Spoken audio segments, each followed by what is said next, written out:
La conferencia que vamos a escuchar en este ciclo de arte y pensamiento, que ya se acerca al final, esta es la penúltima de las conferencias, la va a impartir Fernando Castro Flores, profesor de estética en la Universidad Autónoma de Madrid, crítico de arte del periódico ABC,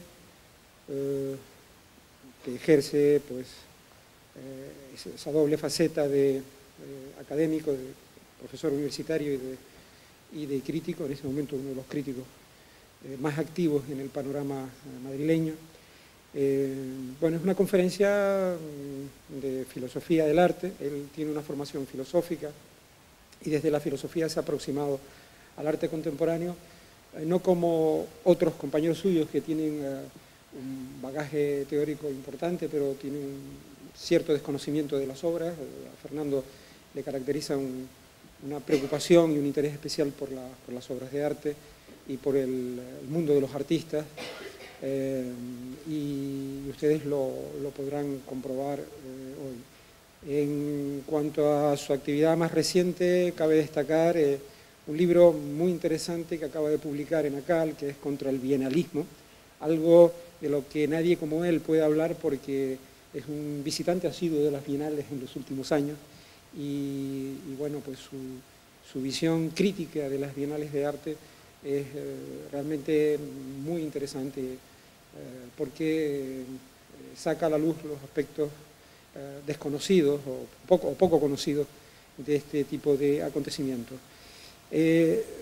La conferencia sobre Adorno surgió de una conversación que mantuvimos en Las Palmas, en un ciclo que se celebraba en el CAM. Entonces estuvimos hablando sobre la posibilidad de que interviniera en este ciclo, pero no desarrollando su faceta de crítico de arte, sino centrándose en su otra dimensión de teórico del arte que se remonta a la época en que hizo su tesis doctoral sobre la figura de Adorno. Adorno periódicamente es sometido a revisión.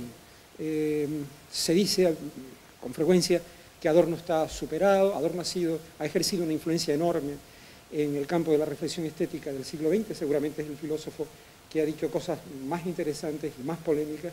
Así que alguien que investigó en su época sobre el pensamiento de Adorno, pues hoy nos va a hablar de esta figura. Bueno, quiero mencionar también la relación de amistad que nos une desde hace mucho tiempo, desde los años 80, luego participando en ciclos de conferencia en distintos lugares, Madrid, en Oviedo, en muchos sitios, en el Instituto de Estética del cual él fue secretario, en la época en que Pepe Jiménez, el conferenciante de mañana, fue presidente.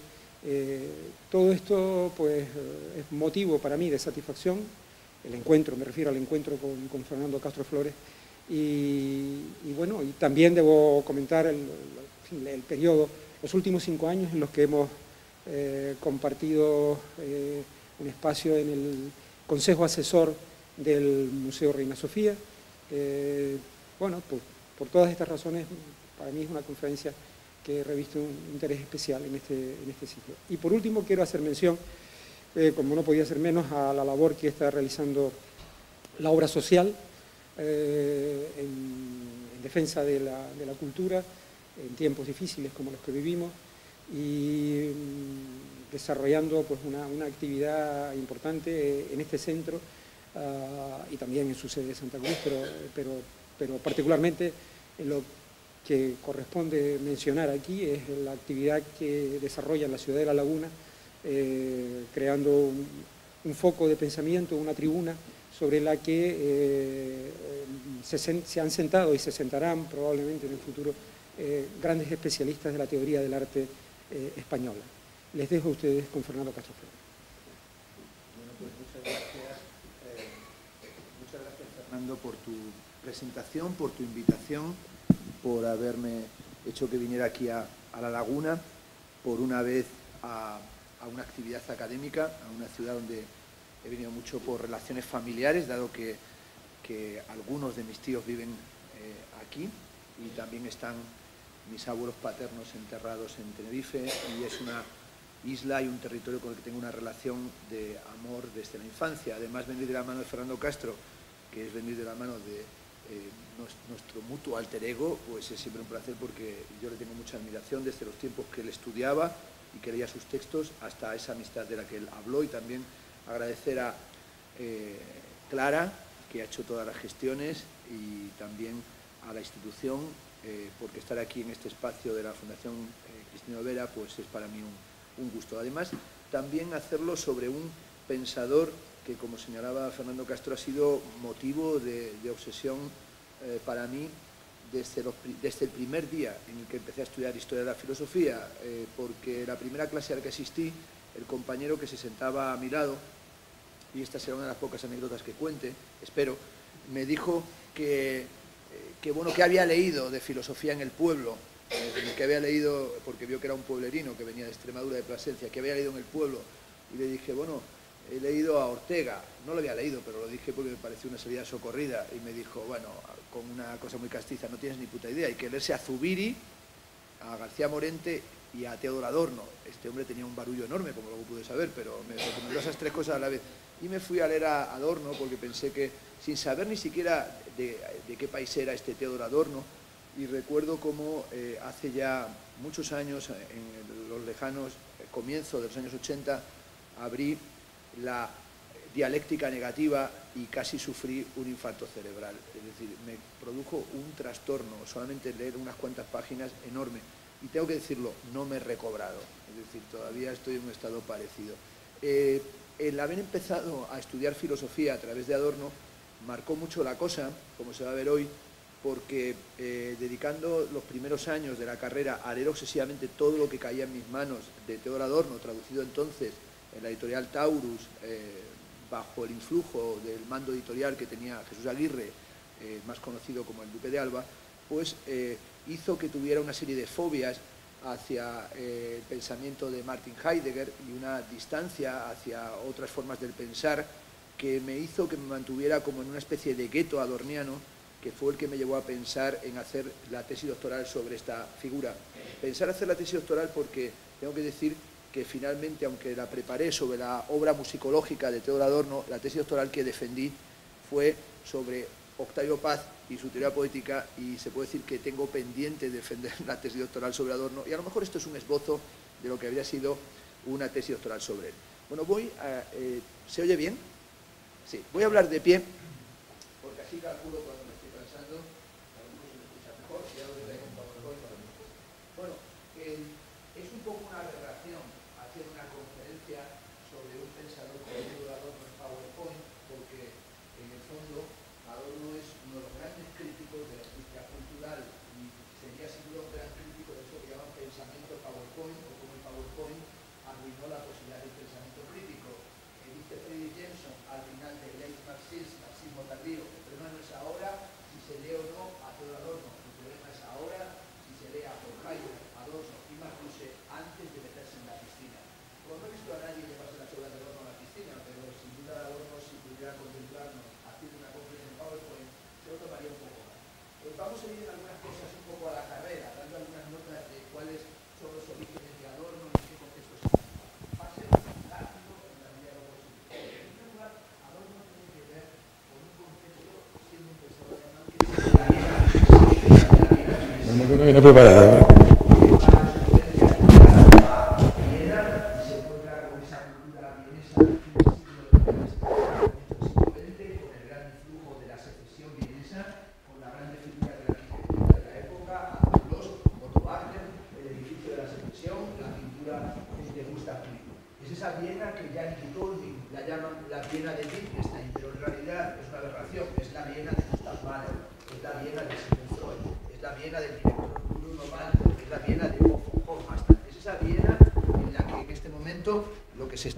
¿Se escucha mejor por micrófono o viva voz? Bueno, por si es para grabarlo. Es la Viena en la que se está desarrollando el gran pensamiento psicoanalítico y es también esa Viena en la que Gustav Mahler está desarrollando sus grandes ciclos musicales, pero también es esa Viena de los Strauss, es también la Viena del estreno de Salomé en Graz, ese estreno al que acude el propio Gustav Mahler, al que acude Karl Kraus y al que acude un joven de 17 años que incluso dice que tiene que robar en 2 tiendas para conseguir pagarse el billete, que es Adolf Hitler, que está en ese ambiente musicológico, en ese ambiente de la superestética, de la gran estética vienesa, que es también un momento de franco decadentismo. Tendríamos que hablar de cuál es el dispositivo filosófico en el que se había formado Theodor Adorno cuando se dirige hacia Viena. Theodor Adorno había estudiado en el contexto de un profesor neokantiano, Hans Cornelius, que era también artista, que era un artista de una cierta tendencia de artista diletante, pero que tenía un cierto comportamiento bohemio y que va a marcar para Adorno la posibilidad de hacer filosofía, pero también tener una relación estrecha con las artes, y va a ser Hans Cornelius el que le anime a continuar los estudios de piano y a dirigirse hacia Viena para hacer estudios de composición, que los va a seguir en el contexto de Schoenberg, pero particularmente con Alban Berg y en el contexto de Anton Weber. En ese momento, lo fundamental para el dispositivo filosófico de Adorno sería filosofar a partir de Hegel, de las lecturas de Hegel, y en Hegel va a encontrar que Hegel es un pensador de lo concreto, o mejor, como se dice en la fenomenología, el espíritu de la certeza sensible, pero también va a tener una gran influencia, un gran impacto en ese momento, la figura de George Lukács, ¿no? Es decir, el pensamiento de este filósofo húngaro, y como George Lukács va a desplegar su famosa crítica contra el irracionalismo, su libro El asalto a la razón, ¿no? Ese libro donde va a acusar al pensamiento de la modernidad de irracionalismo y va a hacer un ataque contra el nihilismo en las lecturas nietzscheanas que se están desplegando y donde se ve que sin duda la perversión y las malas lecturas de los textos nietzscheanos van a conducir a una gran batalla, que es la batalla en torno al Nachlass, a los escritos póstumos, a la organización de la voluntad de poder. Pero también esa época es el momento en el que Adorno es un crítico de la categoría de totalidad. El pensamiento no tiene que ser un pensamiento hegeliano de la totalidad de la ciencia lógica, sino un pensamiento dialéctico que se resuelve como dialéctica negativa. Adorno sin duda es parte de eso que llama Perry Anderson el marxismo occidental, en su famoso libro, en este libro introductorio. El marxismo occidental que está caracterizado por una gran diferencia con respecto al marxismo clásico, entendiendo por marxismo clásico el que está preocupado por la teoría económica, por el análisis económico y las transformaciones sociopolíticas a partir del análisis económico, que es lo que se encuentra en los textos de Marx y de Engels, pero también lo continuamos en los grandes textos teóricos de Lenin o en los textos de Plejánov. El marxismo occidental surge particularmente a partir del descubrimiento de unos textos primeros y de unos textos fundacionales marxistas que son los llamados manuscritos de economía y filosofía, que se publican en el año 1932.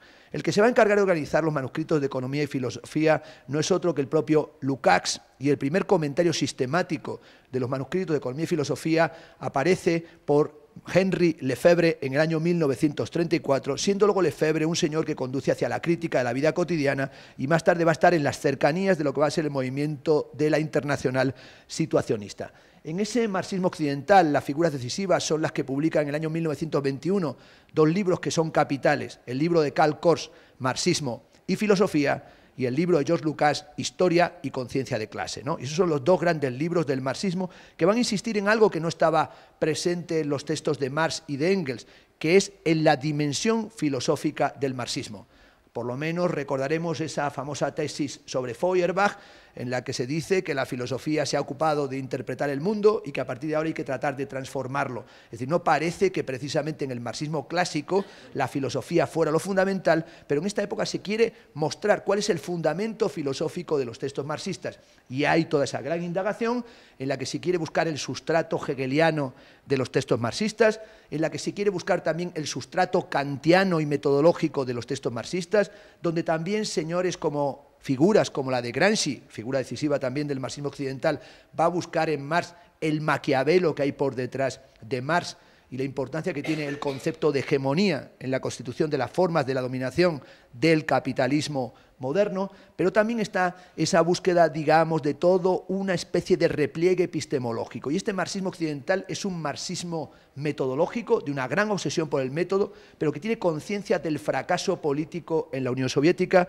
Esto es el marxismo que se está distanciando del marxismo burocrático, del socialismo real, porque se está produciendo el fenómeno de la estalinización. Es decir, la presencia de Stalin va a hacer que surja este marxismo occidental que se caracteriza por prestar una atención enorme a los fenómenos culturales.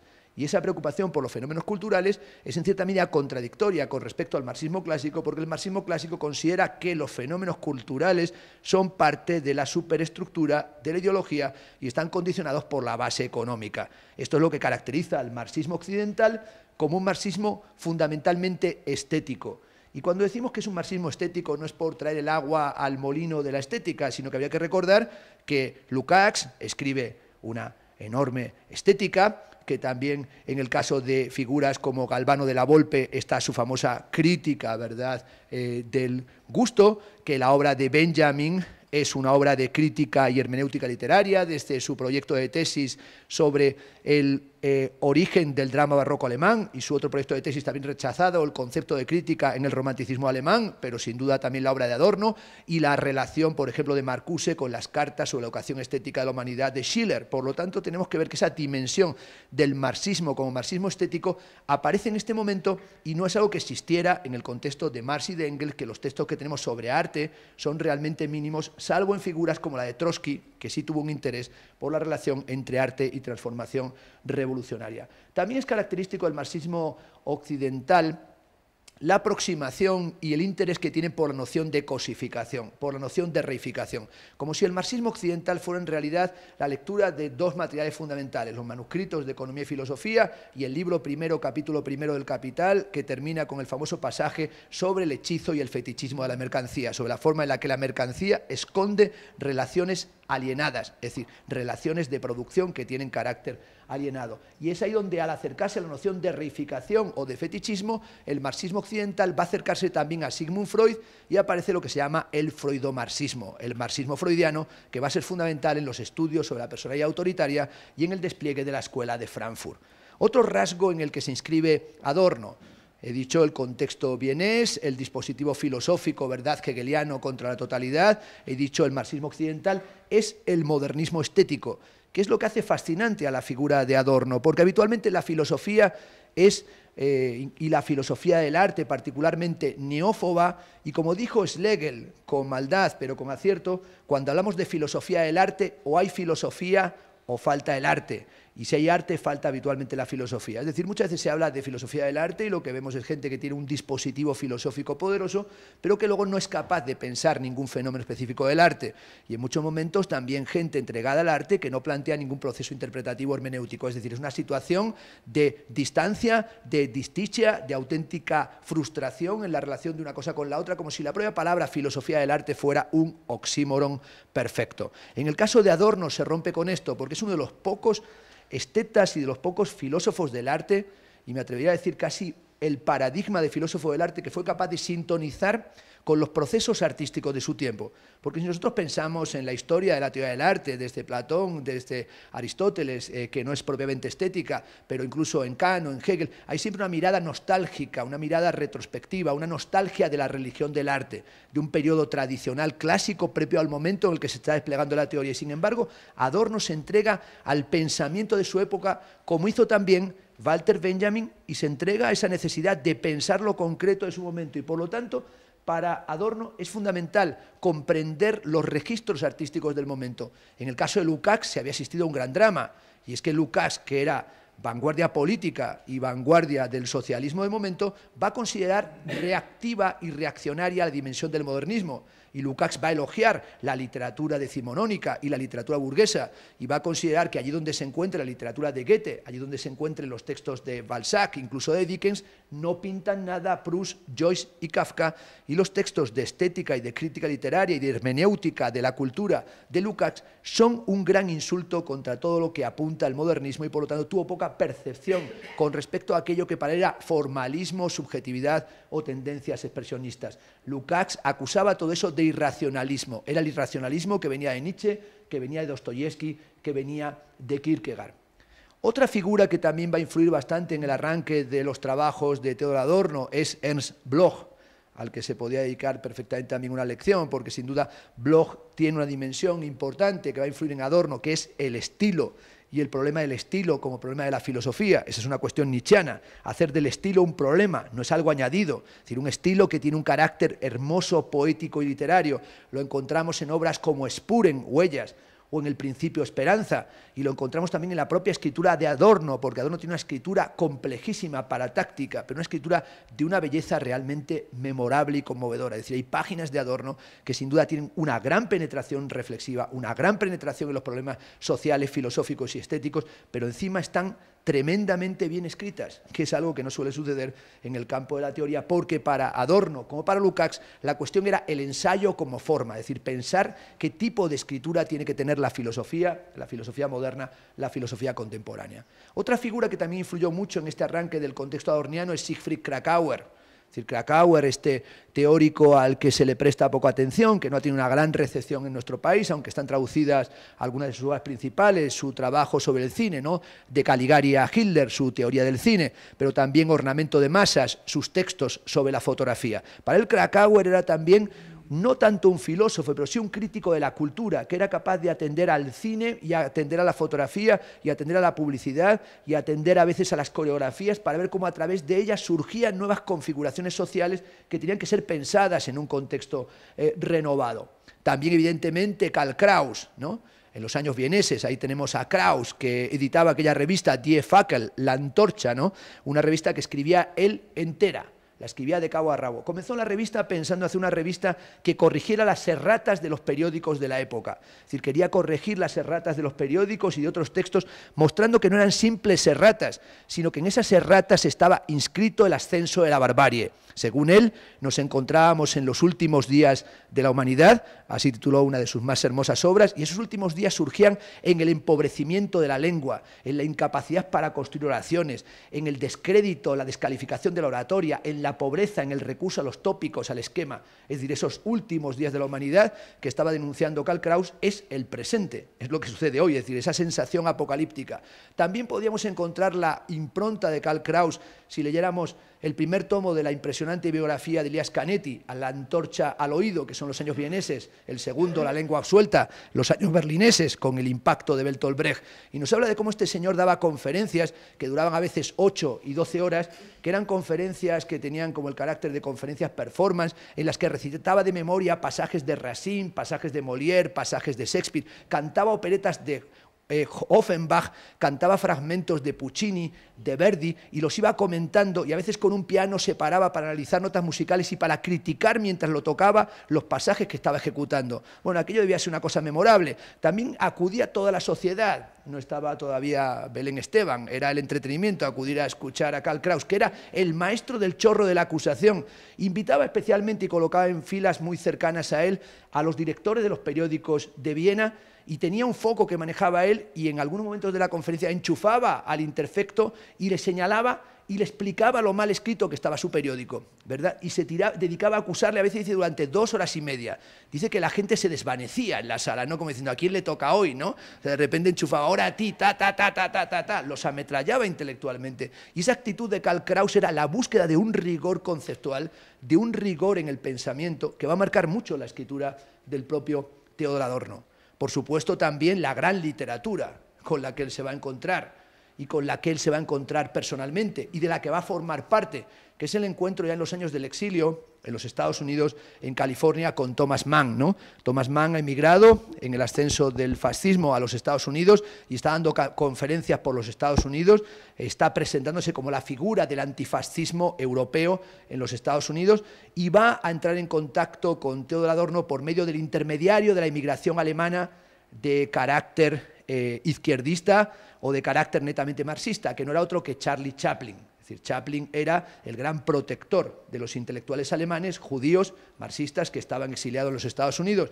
Es algo que nos suena raro, pero sin embargo Chaplin tuvo en muchos momentos posicionamiento político intelectual que está más allá de lo que vemos estereotipado en el personaje, que por otra parte es la representación del vagabundo, del pobre, del que no tiene casa, del homeless. Es decir, la obra de Chaplin es una gran meditación sobre la pobreza y sobre la astucia, sobre la picaresca que el pobre tiene que establecer para continuar viviendo en la ciudad, y es una crítica de la dictadura Ahí está El gran dictador. Y es una crítica del maquinismo, tiempos modernos. Es decir, la obra de Chaplin no es una obra de broma, barata, no es una banalidad, es una reflexión fundamental sobre la época que se encuentra hasta como meta-reflexión sobre el arte, como sucede en Candilejas, donde aparece toda esa reflexión sobre la decrepitud del arte, como arte de la música, como arte del circo, como el arte del propio Charlie Chaplin. Y les presentó en una cena, y parece ser que Adorno, que era muy tímido, aunque luego si le daban el brazo, la mano se cogía el brazo, pues decidió dirigirse al piano y empezó a tocar pasajes a piano, y a medida que los iba tocando y combinando la historia del piano en toda su hermosura y esplendor, los iba comentando y iba reduciendo sinfonías a piano y las iba analizando. Y Thomas Mann, nada más entrar, se acercó a escuchar lo que hacía y mandó esa misma noche una carta a un amigo en la que le dijo: he conocido a una mente selvática, la mente más rara del universo. Bueno, al darse cuenta de que estaba enfrente de un prodigio, de que Thomas Mann estaba enfrente de un prodigio que creyó que era un prodigio musicológico o de crítica musical, le pidió que le ayudara porque estaba haciendo una novela y le dijo: ¿por qué no me mandas unas sugerencias para un personaje de una novela que se trata de un compositor, Adrian Leverkühn? No, estaba pensando en el protagonista del Dr. Faustus y necesitaba ayuda para construir el personaje. ¿Qué tipo de música haría? Era lo que necesitaba Adorno. Pensaba que le iba a mandar una nota, un pequeño esquema, le mandó hasta las partituras, le construyó partituras, es decir, le construyó las composiciones, le mandó unas cartas impresionantes, las cartas entre Adorno y Thomas Mann, en las que Adorno incide en construir un personaje que no es otra cosa que un trasunto de Schönberg. Indudablemente Schönberg se va a tomar esas maldades de las variaciones diaboli, de la música diabólica del Dr. Faustus, como algo que es una ofensa y un ataque directo contra él. Sin duda, Adorno representa para muchos únicamente eso que tipificó Umberto Eco en su ya canónico libro Apocalípticos e integrados ante la cultura de masas, como el contraste entre el mandarinato cultural y el integrado cultural. Es aquella dimensión en la que el mandarín cultural es aquel que censura la industria de la cultura porque lo reduce todo a nada y banaliza todas las cosas, y el integrado cultural, que representa para Umberto Eco Marshall McLuhan, que cree que finalmente la tecnología nos permitirá unas extensiones perceptivas y permitirá una comprensión mayor del mundo y una democratización y una interactividad absoluta. Esa dimensión de esa dicotomía entre alta y baja cultura, apocalípticos e integrados, es algo que Umberto Eco desmonta y que mantuvo ahí, ¿verdad?, a Adorno con ese gesto, ¿verdad?, del dedo de que eso no sirve, como el maestro de una retórica del pesimismo en la que tan solo Adorno estaría defendiendo la herencia cultural. Uno de los últimos fenómenos que quiero presentar en este arranque del campo de influencias de las constelaciones adornianas es el impulso judío. Bueno, no voy a entrar mucho a ello, pero sin duda en esta proyección sin imagen, lo único que quiero recordar es que en Adorno, como en Benjamin, evidentemente en Scholem, el gran estudioso de la Cábala, hay esa presencia del problema que está en la Estrella de la Redención, en Rosenweig y en toda la tradición judía, que es la prohibición de las imágenes.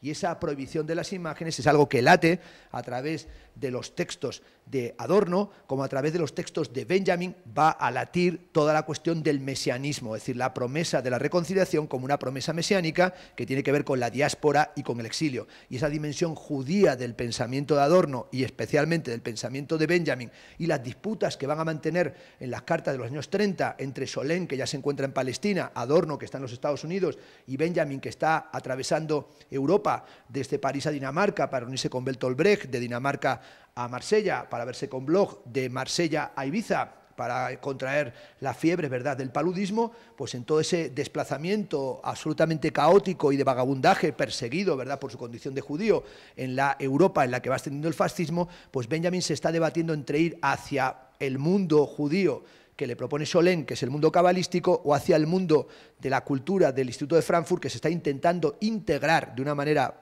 poco ortodoxa dentro de la Academia Americana, en la Universidad de Nueva York y en Columbia University.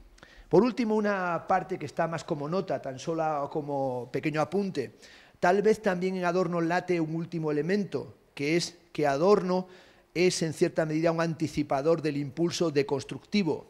No es un término que él emplee, pero cada vez más se está viendo que la dialéctica negativa, la teoría estética, el pensamiento de Adorno, y la Dialectik der Aufklärung, la dialéctica de la Ilustración, tiene que ver bastante con la deconstrucción y con ese pensamiento que surge justamente cuando Adorno desaparece de escena, cuando Adorno fallece, que sería la publicación en el 67 de los textos fundamentales de La voz y el fenómeno, de la escritura de diferencia, el despliegue en las páginas de tel quel del pensamiento de Jacques Derrida. Durante mucho tiempo esto se consideró como una aberración, pero sin embargo cuando en el año 2001, el 22 de septiembre del 2001, Jacques Derrida recibió el premio Adorno, y tuvo que ir a Frankfurt a recoger el premio Adorno, por fin entregó la cuchara y dio una conferencia en la que dijo que detrás de su obra no se encuentra, como dicen todos, Martin Heidegger y solo Martin Heidegger, esto es la Verbindung der Metaphysik, el desbordamiento de la metafísica, sino que está una atención continua al pensamiento de Benjamin y al pensamiento de Adorno. Ha sido siempre esa dificultad del pensamiento francés para reconocer la influencia alemana.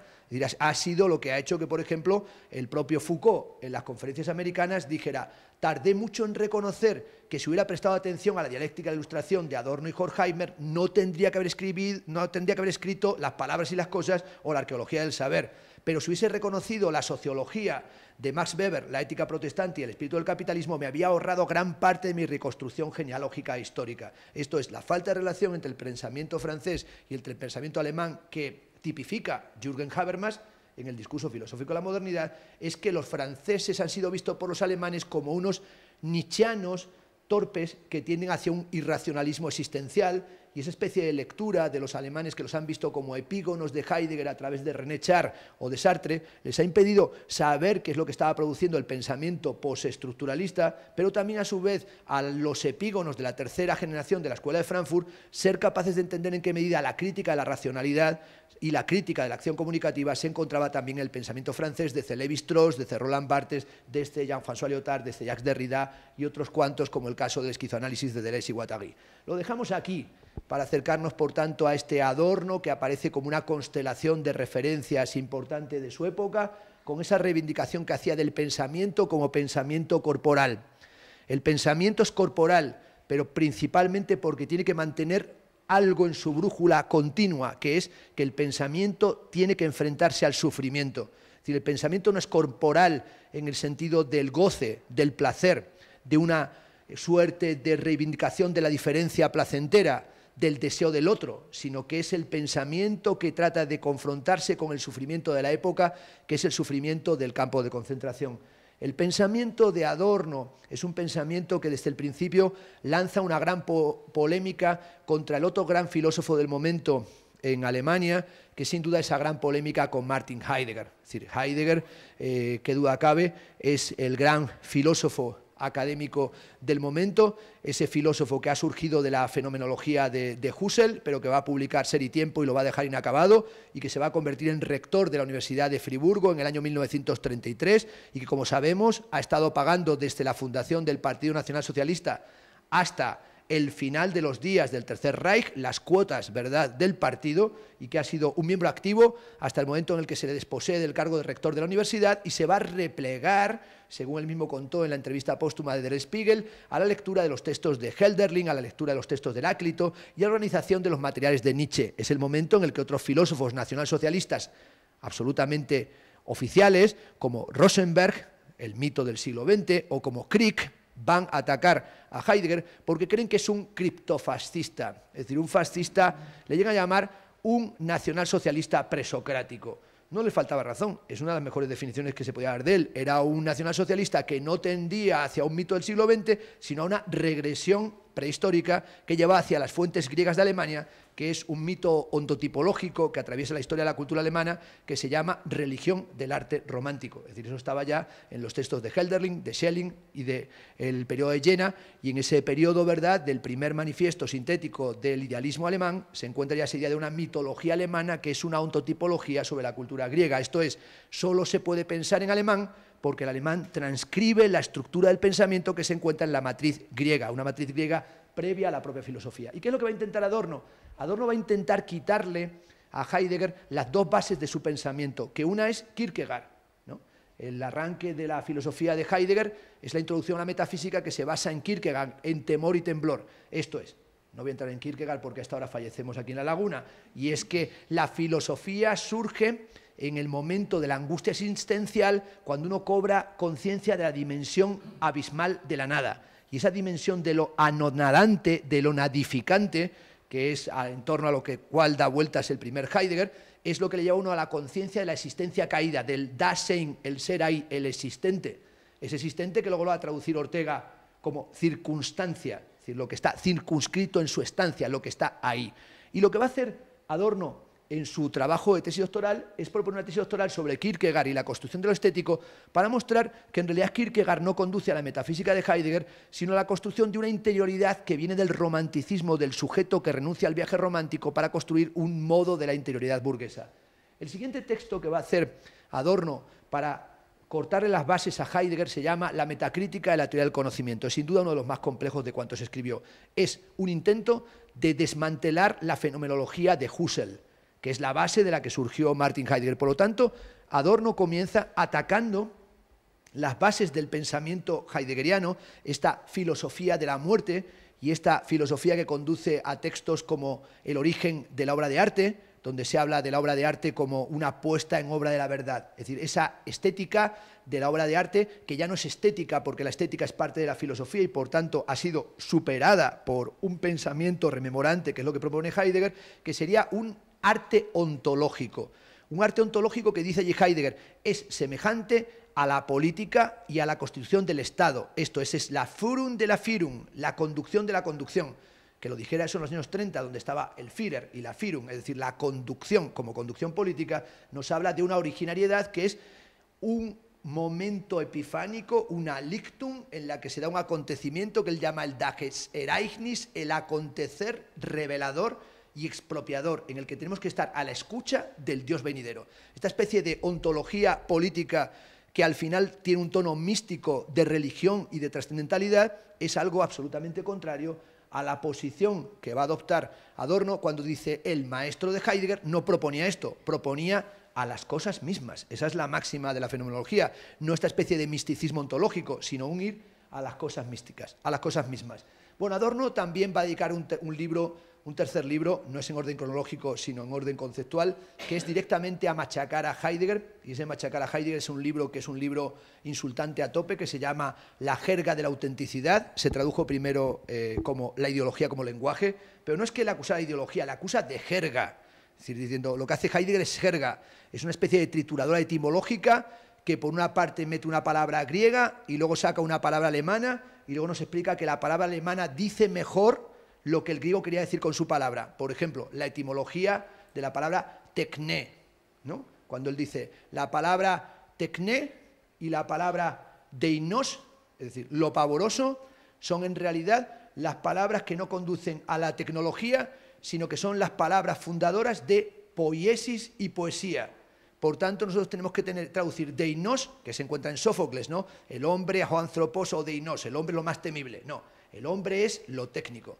Bueno, eso porque lo dice él, porque son de esas veces que uno si sabe griego o si sabe alemán dice, pues es porque lo dice él, pero realmente te lo dice con tanta convicción, con tanta autoridad, sin ninguna demostración filológica ni criterio etimológico, que lo que está haciendo es de recuelo meterte el fundamento etimológico, ¿no? Como dijeron, el que no se entrega a las etimologías se entrega a un andar por las ramas. Bueno, esa especie de fundamento etimológico, como sabemos, es nacional etimológico, ¿no? Una especie de momento en el que se quiere pervertir el pensamiento, queriendo unas raíces que son unas raíces de la patria, del suelo, unas raíces que han llamado algunos nacional esteticistas. Bueno, Adorno quiere enfrentarse a la catástrofe y al nihilismo, el nihilismo como condición inevitable del pensar moderno, pero quiere enfrentarse también a la estética del fascismo, que se está desplegando en el momento en el que él está pensando, en el que él está escribiendo, en el que él está viviendo, y por tanto se tiene que enfrentar a los problemas que ha tratado su mentor, entre comillas, su amigo, y también su sombra, esa sombra alargada que le marcó penetrantemente. Y es que dando una conferencia sobre Adorno, pues hay que dar dos por una, y es que no se puede dar una conferencia sobre Adorno sin dar una conferencia sobre Benjamin, aunque sea una microconferencia. Porque Adorno sin duda encontró en Benjamin la fuente de gran parte de sus problemas, es decir, de todos los problemas que él tuvo que tratar. Y a veces toda su obra es un intento de distanciarse de las problemáticas benjaminianas, ¿no? De aquellas problemáticas en las que Benjamin aparece como el amigo mayor, la referencia mayor extraacadémica, porque Benjamin nunca pudo defender, no le permitieron que defendiera sus tesis doctorales, las dos que propuso, no pudo jamás ser contratado como profesor en la universidad, quiso ir a defender su tesis doctoral a Basilea, porque había oído que allí las defendió Federico Nietzsche, que la defendió cuando ya le habían hecho catedrático, que esto es una de las cosas más raras, le hicieron catedrático por la cara, porque dijo Edwin Roe, hay uno que sabe mucho, háganle catedrático, le hicieron catedrático, luego presentó la tesis doctoral, que bueno, era un bluff, porque era una tesis doctoral sobre Sócrates, Homero y los griegos, y él reconoció luego en sus cartas que no había leído nada de Platón y que empezaba a leerlo justamente cuando acabó la tesis doctoral. No es tan inusual, pero en este caso el que escribía tenía algo de talento, ¿no? Luego escribió, ¿verdad?, su famoso texto, El nacimiento de la tragedia en el espíritu de la música, dando cobertura, ¿verdad?, teórica a Richard Wagner, y va a ser la razón por la que le echen de la universidad, porque Wilamowicz escribe un libelo contra él, demostrando que en realidad Nietzsche no conocía prácticamente nada de filología griega, aunque no era necesario, porque lo que intentaba Nietzsche, como lo que intentaba Benjamin, no era hablar de los griegos, o Benjamin hablar del drama barroco alemán, sino que los dos tenían unas intenciones peculiares. Cuando uno lee los textos de Nietzsche sobre Grecia y le gusta la filosofía griega o la conoce o es un experto, uno dice, qué desastre, qué desconocimiento terrible. No ha leído, está aprobado por su editor Giorgio Colli, una sola página de Aristóteles. No hay ninguna página de Aristóteles para un experto que era un catedrático de filosofía griega. Lo que conoce de Platón lo conoce a través de Plotino y del cristianismo, es decir, no conoce nada, conoce la perversidad del mundo platónico. Pero sin embargo es que él no quiere hablar de eso, él quiere hablar del Gesamtkunstwerk, de la obra de arte total del mundo wagneriano. Cuando uno lee la tesis doctoral de Benjamin, El origen del drama barroco alemán, resulta que habla del drama barroco alemán y habla de Hofmannsthal, pero el otro que habla casi todo el rato es de Calderón de la Barca, y del otro es de William Shakespeare al final del libro, y uno dice, este sí que es un despistado, porque o me equivoco, Calderón de la Barca no era de momento alemán, aunque lo pretendiera Schopenhauer, ni tampoco William Shakespeare, es el teatro isabelino. ¿Qué es lo que estaba haciendo Benjamin cuando hablaba de ellos? Estaba siguiendo la noción nietzscheana de la historia intempestiva, de la historia de provecho para la vida, una historia que tiene un interés diferente de la arqueológica, de la monumental o de la crítica, que quiere afectarnos hoy. Por tanto, el interés de Benjamin no es hacer una historia reconstructiva del barroco, del romanticismo, ni siquiera del siglo XIX, como hace en la obra de los pasajes, en Das Passagenwerk. Quiere hablar de la vanguardia, es decir, del despertar de la mercancía como constitución del tiempo presente. Les guía una intención a Adorno y a Benjamin, que es cómo aplicar el materialismo histórico. Y ese intento de aplicar el materialismo histórico es lo que encontramos en toda la obra de Benjamin, como en la obra de Simmel, como una reflexión sobre lo metropolitano. Es decir, como una reflexión postromántica en la de cómo hablar de la intensificación estimulativa del vértigo de la ciudad moderna y cómo tratar de pensar en este momento en el que todo el vocabulario de Benjamin es un vocabulario que oscila entre el materialismo histórico, la dialéctica y el vocabulario espiritualista, a partir de esa noción, la más problemática de las benjaminianas, que es la noción de aura. En el fondo es una reflexión sobre el complot de la vanguardia, es decir, en qué medida la vanguardia fue un complot y la vanguardia tiene esa estructura de sabotaje y cómo la vanguardia es una secta conspirativa que habla de las transformaciones de las lógicas culturales y de la producción, pero sobre todo en qué medida la vanguardia pasó rápidamente de ser mesiánica a ser mediática. Ese momento mediático de la vanguardia, en el que la vanguardia ya no es una actitud de rebelión, sino que la vanguardia deja de ser el proceso del malditismo y el proceso de la provocación para convertir el propio malditismo en un sistema de promoción social. El texto de Benjamin, la obra de arte en la época de su reproductividad técnica, este texto que trabajan desde el año 1934 hasta 1936, que es motivo de una inmensa correspondencia entre Benjamin, Horkheimer, Adorno, y también Gretel Adorno, su mujer, en la que intentan que Benjamin quite el carácter espiritualista de la noción de aura del texto y aplique más las nociones del materialismo histórico, es ese famoso texto en el que Benjamin quiere pensar, o mejor, producir, dice él, conceptos inútiles para los fines del fascismo. Es el momento en el que el fascismo va a crear su propia estética, y el catálogo, el manual de la estética nacionalsocialista se encuentra sin duda en las dos películas fundamentales de Leni Riefenstahl, El triunfo de la voluntad y Olimpia sobre las Olimpiadas de Berlín. El manual del comportamiento corporal, de la disciplina, del nacionalsocialismo, del nacionalesteticismo. Y es frente a eso, frente a lo que Benjamin quiere hablar cuando plantea esta noción de el aura y su desaparición, el aura como el aquí y el ahora de las obras de arte, el modo de la testificación, lo que revela lo original o la autenticidad, y también dice la emergencia de una lejanía por cerca que se pueda estar, que es una definición que toma de Ludwig Klages, de la antropología de Klages, y que es una noción que nos habla casi de lo religioso. Te acercas a algo, lo sagrado, y lo sagrado siempre se retrae.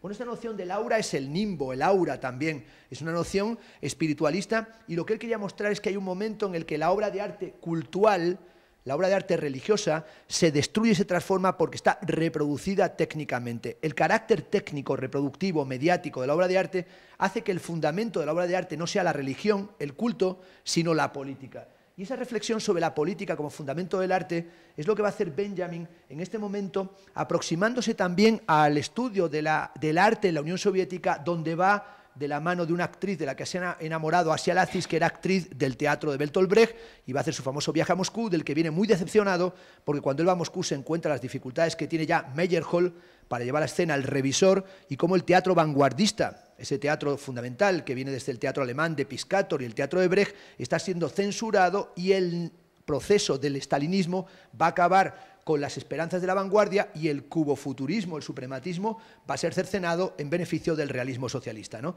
Y es ese momento en el que él piensa que hay un fundamento político que se encuentra en lo que va a llamar ahí el inconsciente óptico. Es la confianza que él va a tener en el cine, que Benjamin va a tener en el cine y en la fotografía y en el surrealismo. Por eso saco aquí esta imagen de la película Entreacto de Clerc, ¿no?, de René Clerc, como una película surrealista que nos habla de un funeral que atraviesa la ciudad de París, en la que finalmente es el cortejo de un entierro de un mago que hace desaparecer a todo el mundo en el último instante. Pero sobre todo el texto acaba de forma característica hablándonos del futurismo y de la guerra. Es decir, del futurismo como una clave fundamental para entender la transformación del concepto y de la obra de arte, y sobre todo esos textos en los que Benjamin, al final del ensayo, de ese ensayo que es tal vez uno de los ensayos más comentados de la historia de la estética moderna y contemporánea, y que ha generado cientos de interpretaciones y no deja de ser motivo de discusión, termina con esa contraposición que dice que a la estetización de la política contesta la politización del arte. Bueno, lo que ahí quiere decir Benjamin, después de citar el manifiesto del futurismo de Filippo Tommaso y Marinetti, es que la frase «un automóvil a toda velocidad es más bello que la victoria de Samotracia» no termina ahí. Un automóvil a toda velocidad es más bello que la victoria de Samotracia, pero más bello es el sonido de las ametralladoras. Es decir, si nosotros nos quedamos en la primera parte, es que es más bello un coche que la victoria de Samotracia. Lo bello es la guerra. La guerra es la higiene del mundo. Eso es lo que definía al futurismo, el impacto de la guerra, el culto a la violencia. Así nos dice allí Benjamin, la humanidad, que en los tiempos de Homero era motivo de envidia para los dioses, es decir, los dioses nos miraban con envidia desde el Olimpo, los dioses, lo vemos en los textos de Hesiodo, de Homero, los dioses nos tienen envidia porque somos los efímeros, que son los que se columpian en la cresta de una ola. Es como si los dioses nos vieran hacer windsurf y dijeran, ¿cómo se lo pasan los mortales, no? Si nosotros estamos aquí alimentándonos de néctar y ambrosía, y ellos están con sus pasiones, con su locura, con su carácter finito, con su desmesura, con su hibris, con su culpabilidad no reconocida que se llama amartía, con la culpa trágica, y nosotros los envidiamos. Y claro que nos envidian, continuamente interfieren en nuestros asuntos, y sin embargo ese cielo que se cierra, ¿verdad?, en Eurípides, ese cielo que dice Benjamin, a partir de nuestra época, la humanidad va a convertir su destrucción en un motivo estético de primera magnitud. Esto es, el 11 de septiembre en los Estados Unidos. Es decir, nosotros nos regodeamos en la destrucción. Desde el futurismo hasta la fundación del siglo XXI lo que vemos es que la destrucción, el terrorismo, el accidente, la catástrofe es la clave de nuestra época. ¿Pero qué es esto de la estetización de la política y la politización del arte? El texto original, que lo hicieron cambiar en la traducción de Pierre Klossowski, porque este texto se publicó en la revista La Zeitschrift del Instituto de Investigaciones Sociales, que era una revista en alemán que se editaba en los Estados Unidos, se publicó en francés para que no fuera leído por los colegas académicos alemanes, en traducción de Pierre Klossowski, porque de ese círculo de Klossowski, Bataille, Leiris, Caillois, formaba parte, que se llamaba el Collège de Sociologie, formaba parte Benjamin en los años parisinos. Este texto originalmente decía, a la estetización de la política que representa el nacionalsocialismo, contesta la politización del arte que representa el comunismo. Evidentemente ni Horkheimer ni Adorno, que estaban en los Estados Unidos, estaban dispuestos a que apareciera comunismo, porque para ellos en los Estados Unidos pues suponía sencillamente arrojarse, caer de Guatemala en Guatepeor y sencillamente ponerse en manos de lo que era todo el proceso depurativo de los comunistas en los Estados Unidos, que luego va a conducir años después al macartismo, que lo va a conocer figuras como el propio Buñuel. Es decir, Buñuel en el MoMA y en los Estados Unidos va a ser depurado por sus vínculos, no con el comunismo, que nunca fue comunismo, sino solamente su cercanía a vanguardias que tenían algo que ver con el pensamiento izquierdista o con tendencias progresistas. Por tanto, esta situación de estetización de la política y politización del arte es lo que refleja ese texto del año 36, que se publica en el 37, que es lo que vemos en la Exposición Universal de París.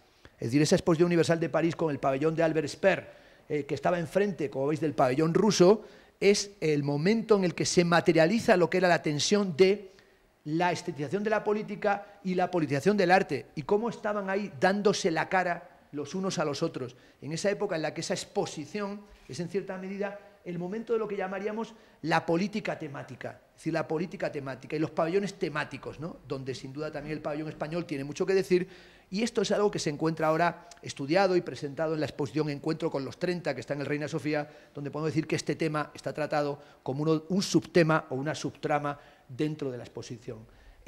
Benjamin no va a considerar solo que la contestación sea el comunismo, la contestación es también el teatro brechtiano. Es decir, la interrupción del teatro épico brechtiano es otro modo de contestar a la estetización de la política. Es decir, el intento de Brecht de acabar con la empatía, con la plenitud, de acabar con el teatro naturalista y con el teatro burgués, es también para él un modelo, y en estos años en los que Brecht está viviendo en Dinamarca, en una isla de Dinamarca, Benjamin va a estar escribiendo sus famosas tentativas sobre Brecht y su defensa del artista, del autor como productor, especialmente en esa dimensión del teatro pedagógico, del teatro proletario pedagógico.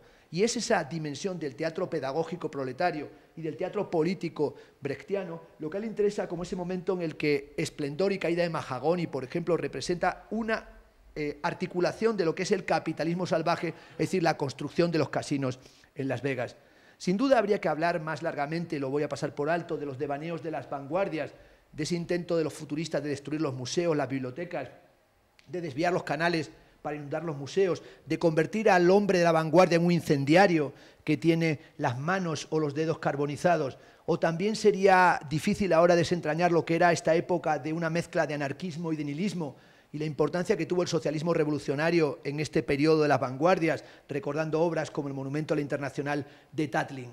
Pero sí habría que recordar que el momento en el que Benjamin y Adorno están construyendo su primer aporte a la teoría estética o a la teoría de la cultura o a la crítica cultural de la sociedad, es ese momento en el que se está, por un lado, con una cierta hostilidad ante el militarismo, que está en el Dada, del Cabaret Voltaire, en una fascinación, por otro lado, por la guerra, que está en el futurismo, en un primitivismo que tiene una raíz o que tiene que ver con el origen del cubismo, y en un arte folclórico que tiene que ver con el folkis o con el arte popular expresionista, en una época en la que también arranca la crítica del experimentalismo, esa crítica del experimentalismo que lo tenemos porque también en la Unión Soviética se instala el realismo socialista, y tenemos aquí la figura, ¿verdad?, de Arno Becher como escultor nacional socialista, pero también la pintura del realismo soviético como pintura que también va a estar contra las estéticas de la vanguardia.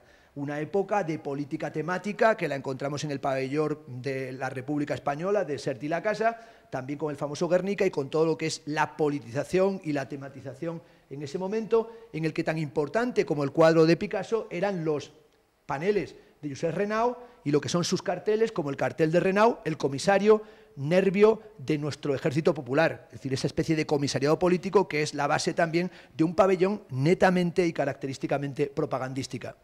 ¿Qué es lo que Adorno y Benjamin en este momento tienen que afrontar? Los años 30 son los años de la discusión sobre la literatura de tendencia, es decir, la toma de partido artístico. Y tomar partido era tomar partido por el Partido Comunista, es decir, no era, ese era el partido. Es decir, había que estar en ese modelo de ortodoxia que conduce al socialismo estalinista y que es sobre todo ese momento en el que se iba más allá de las intenciones de Engels o de Marx, que valoraban el arte menos por las intenciones políticas de su creador que por lo que digo aquí, su significación social inherente. Bueno, lo que caracterizó a Adorno frente al realismo socialista, la polémica sobre el realismo de los años 30, la literatura de tendencia, la toma de partido por el Partido Comunista, sería que ellos entendían que el arte era una codificación social o que el Instituto de Investigaciones Sociales, la llamada Escuela de Frankfurt, pensaba que el arte codificaba procesos sociales y que nos hablaba de cómo podía ser descifrado a través del arte lo que estaba ocurriendo en la sociedad. En el fondo era volver a Schiller, a las cartas sobre la educación estética a la humanidad, para ver cómo en todo acto estético se encuentra una reivindicación de la humanidad, del fondo humano, es decir, de una esperanza que es esa esperanza que compartimos en el potencial transformador de la humanidad. Esto es, el arte es una frase repetida por Adorno y una otra vez, promesse de bonheur. El arte es una promesa de felicidad, esta frase de Stendhal. El arte es una promesa de felicidad. El arte no refleja solo las tendencias sociales existentes, ni el arte es meramente un reflejo económico-social o un programa de propaganda política. El arte conquistó su autonomía y desde que conquistó su autonomía, piensa Adorno, mantiene las prebendas o el carácter de lo que se encontraba antes en la religión. En este sentido, Adorno va a criticar una noción básica de la historia de la estética, que es la noción que propone Kant en la crítica de la facultad de juzgar, que es que el concepto de belleza que él retoma de Tomás de Aquino se basa en una finalidad sin fin en el juicio de la naturaleza, que conduce luego al desbordamiento del juicio natural en el problema del sentimiento sublime, y es que finalmente el juicio estético es desinteresado. Y esa noción del desinterés estético la va a cuestionar Adorno cuando Adorno dice que finalmente la estética tiene un interés básico, porque el interés estético es el interés que defiende el único interés que existe, que es la búsqueda de la felicidad humana. Es decir, la estética se encuentra una promesa de felicidad. ¿Y qué es lo que promete la estética? ¿Qué es lo que promete el arte? El arte promete una reconciliación y en este sentido el arte es la anticipación de una sociedad futura. El arte es la crítica del status quo. Como dirá Benjamin en una de sus mejores frases, la catástrofe no es algo que está por llegar a la manera del teatro griego, sino que esto siga siendo así, esto es la catástrofe. Es decir, que esto siga siendo así, que esto siga siendo así de pobre y de cutre, que esto siga siendo así de precario y decadente, esto es la catástrofe. El status quo, el inmovilismo, el cinismo, la incapacidad para diseñar algo alternativo, la impotencia del pensamiento crítico utópico, eso es la catástrofe. Y la reconciliación es una reconciliación armoniosa de forma y contenido, de función y de expresión. Y hay pasajes en la historia del arte, como Beethoven, en su famoso libro sobre Beethoven de Adorno, o en Goethe, donde tenemos prontuarios y momentos donde efectivamente se dio esa reconciliación. Algunas de las claves adornianas, por sintetizarlas, es que para Adorno el arte es como una armonía utópica, pero en el modo de la protesta, no una armonía efectiva, sino que protesta porque estamos en el momento de la disarmonía. También esa reflexión de Adorno de que el arte no tiene que ser político como darse un marchamo político, un barniz propagandístico obvio, sino que es inevitablemente político. El arte es intrínsecamente político. También que tiene esa exigencia de felicidad como una reclamación constante, pero también la importancia de que el arte sea una mediación.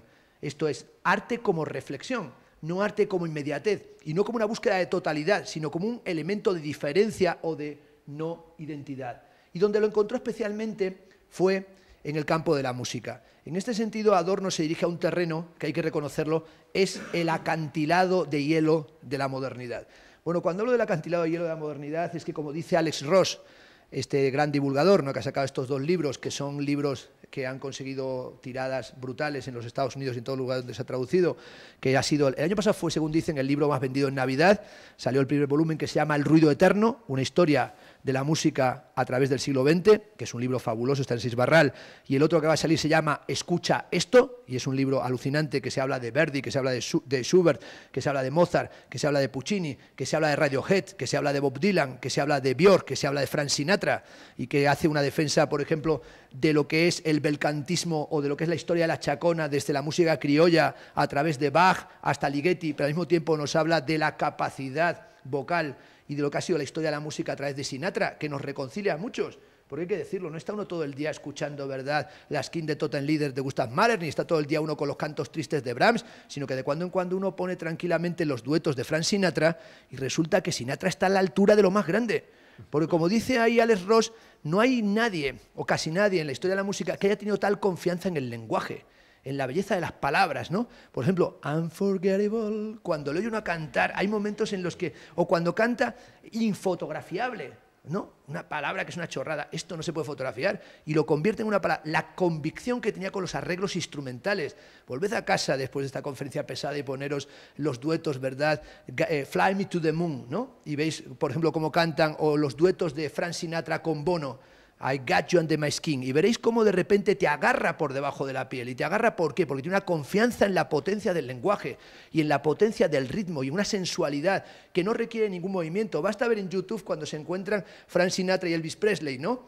Y Elvis entra ahí haciendo sus movimientos de cadera y Frank Sinatra lo mira así y hace así, dice, con esto tengo bastante. Solamente me faltaba hacer así. Dice, hacemos lo mismo en distintas religiones.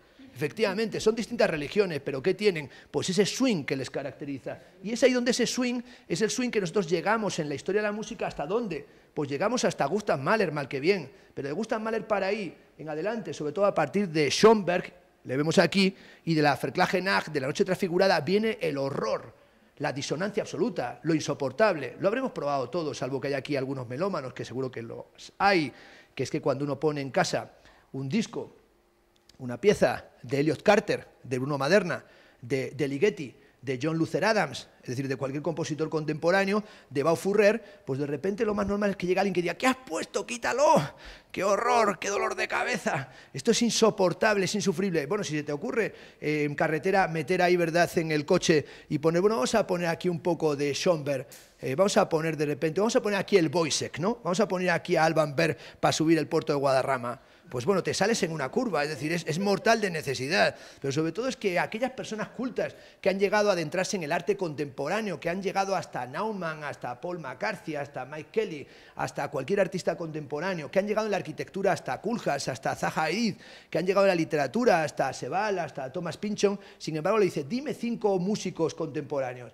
No podrán decir seguramente ninguno. Es decir, es como el gran olvido, la gran incapacidad, la gran impotencia. Y Adorno trató de encontrar en la música tal vez un elemento crucial para comprender a la sociedad. Y a lo mejor en eso se equivocaba, o por lo menos no se daba cuenta que no tenía esa dimensión social que él tenía como vienés, esa confianza en la importancia social y articuladora de la música. Estaba en la ciudad de la música, la Viena de Mozart, la Viena de Beethoven, la Viena de Brahms, la Viena de Mahler, es decir, una ciudad que ha sido el cemento total de articulación de una sociedad, la Viena de los Strauss.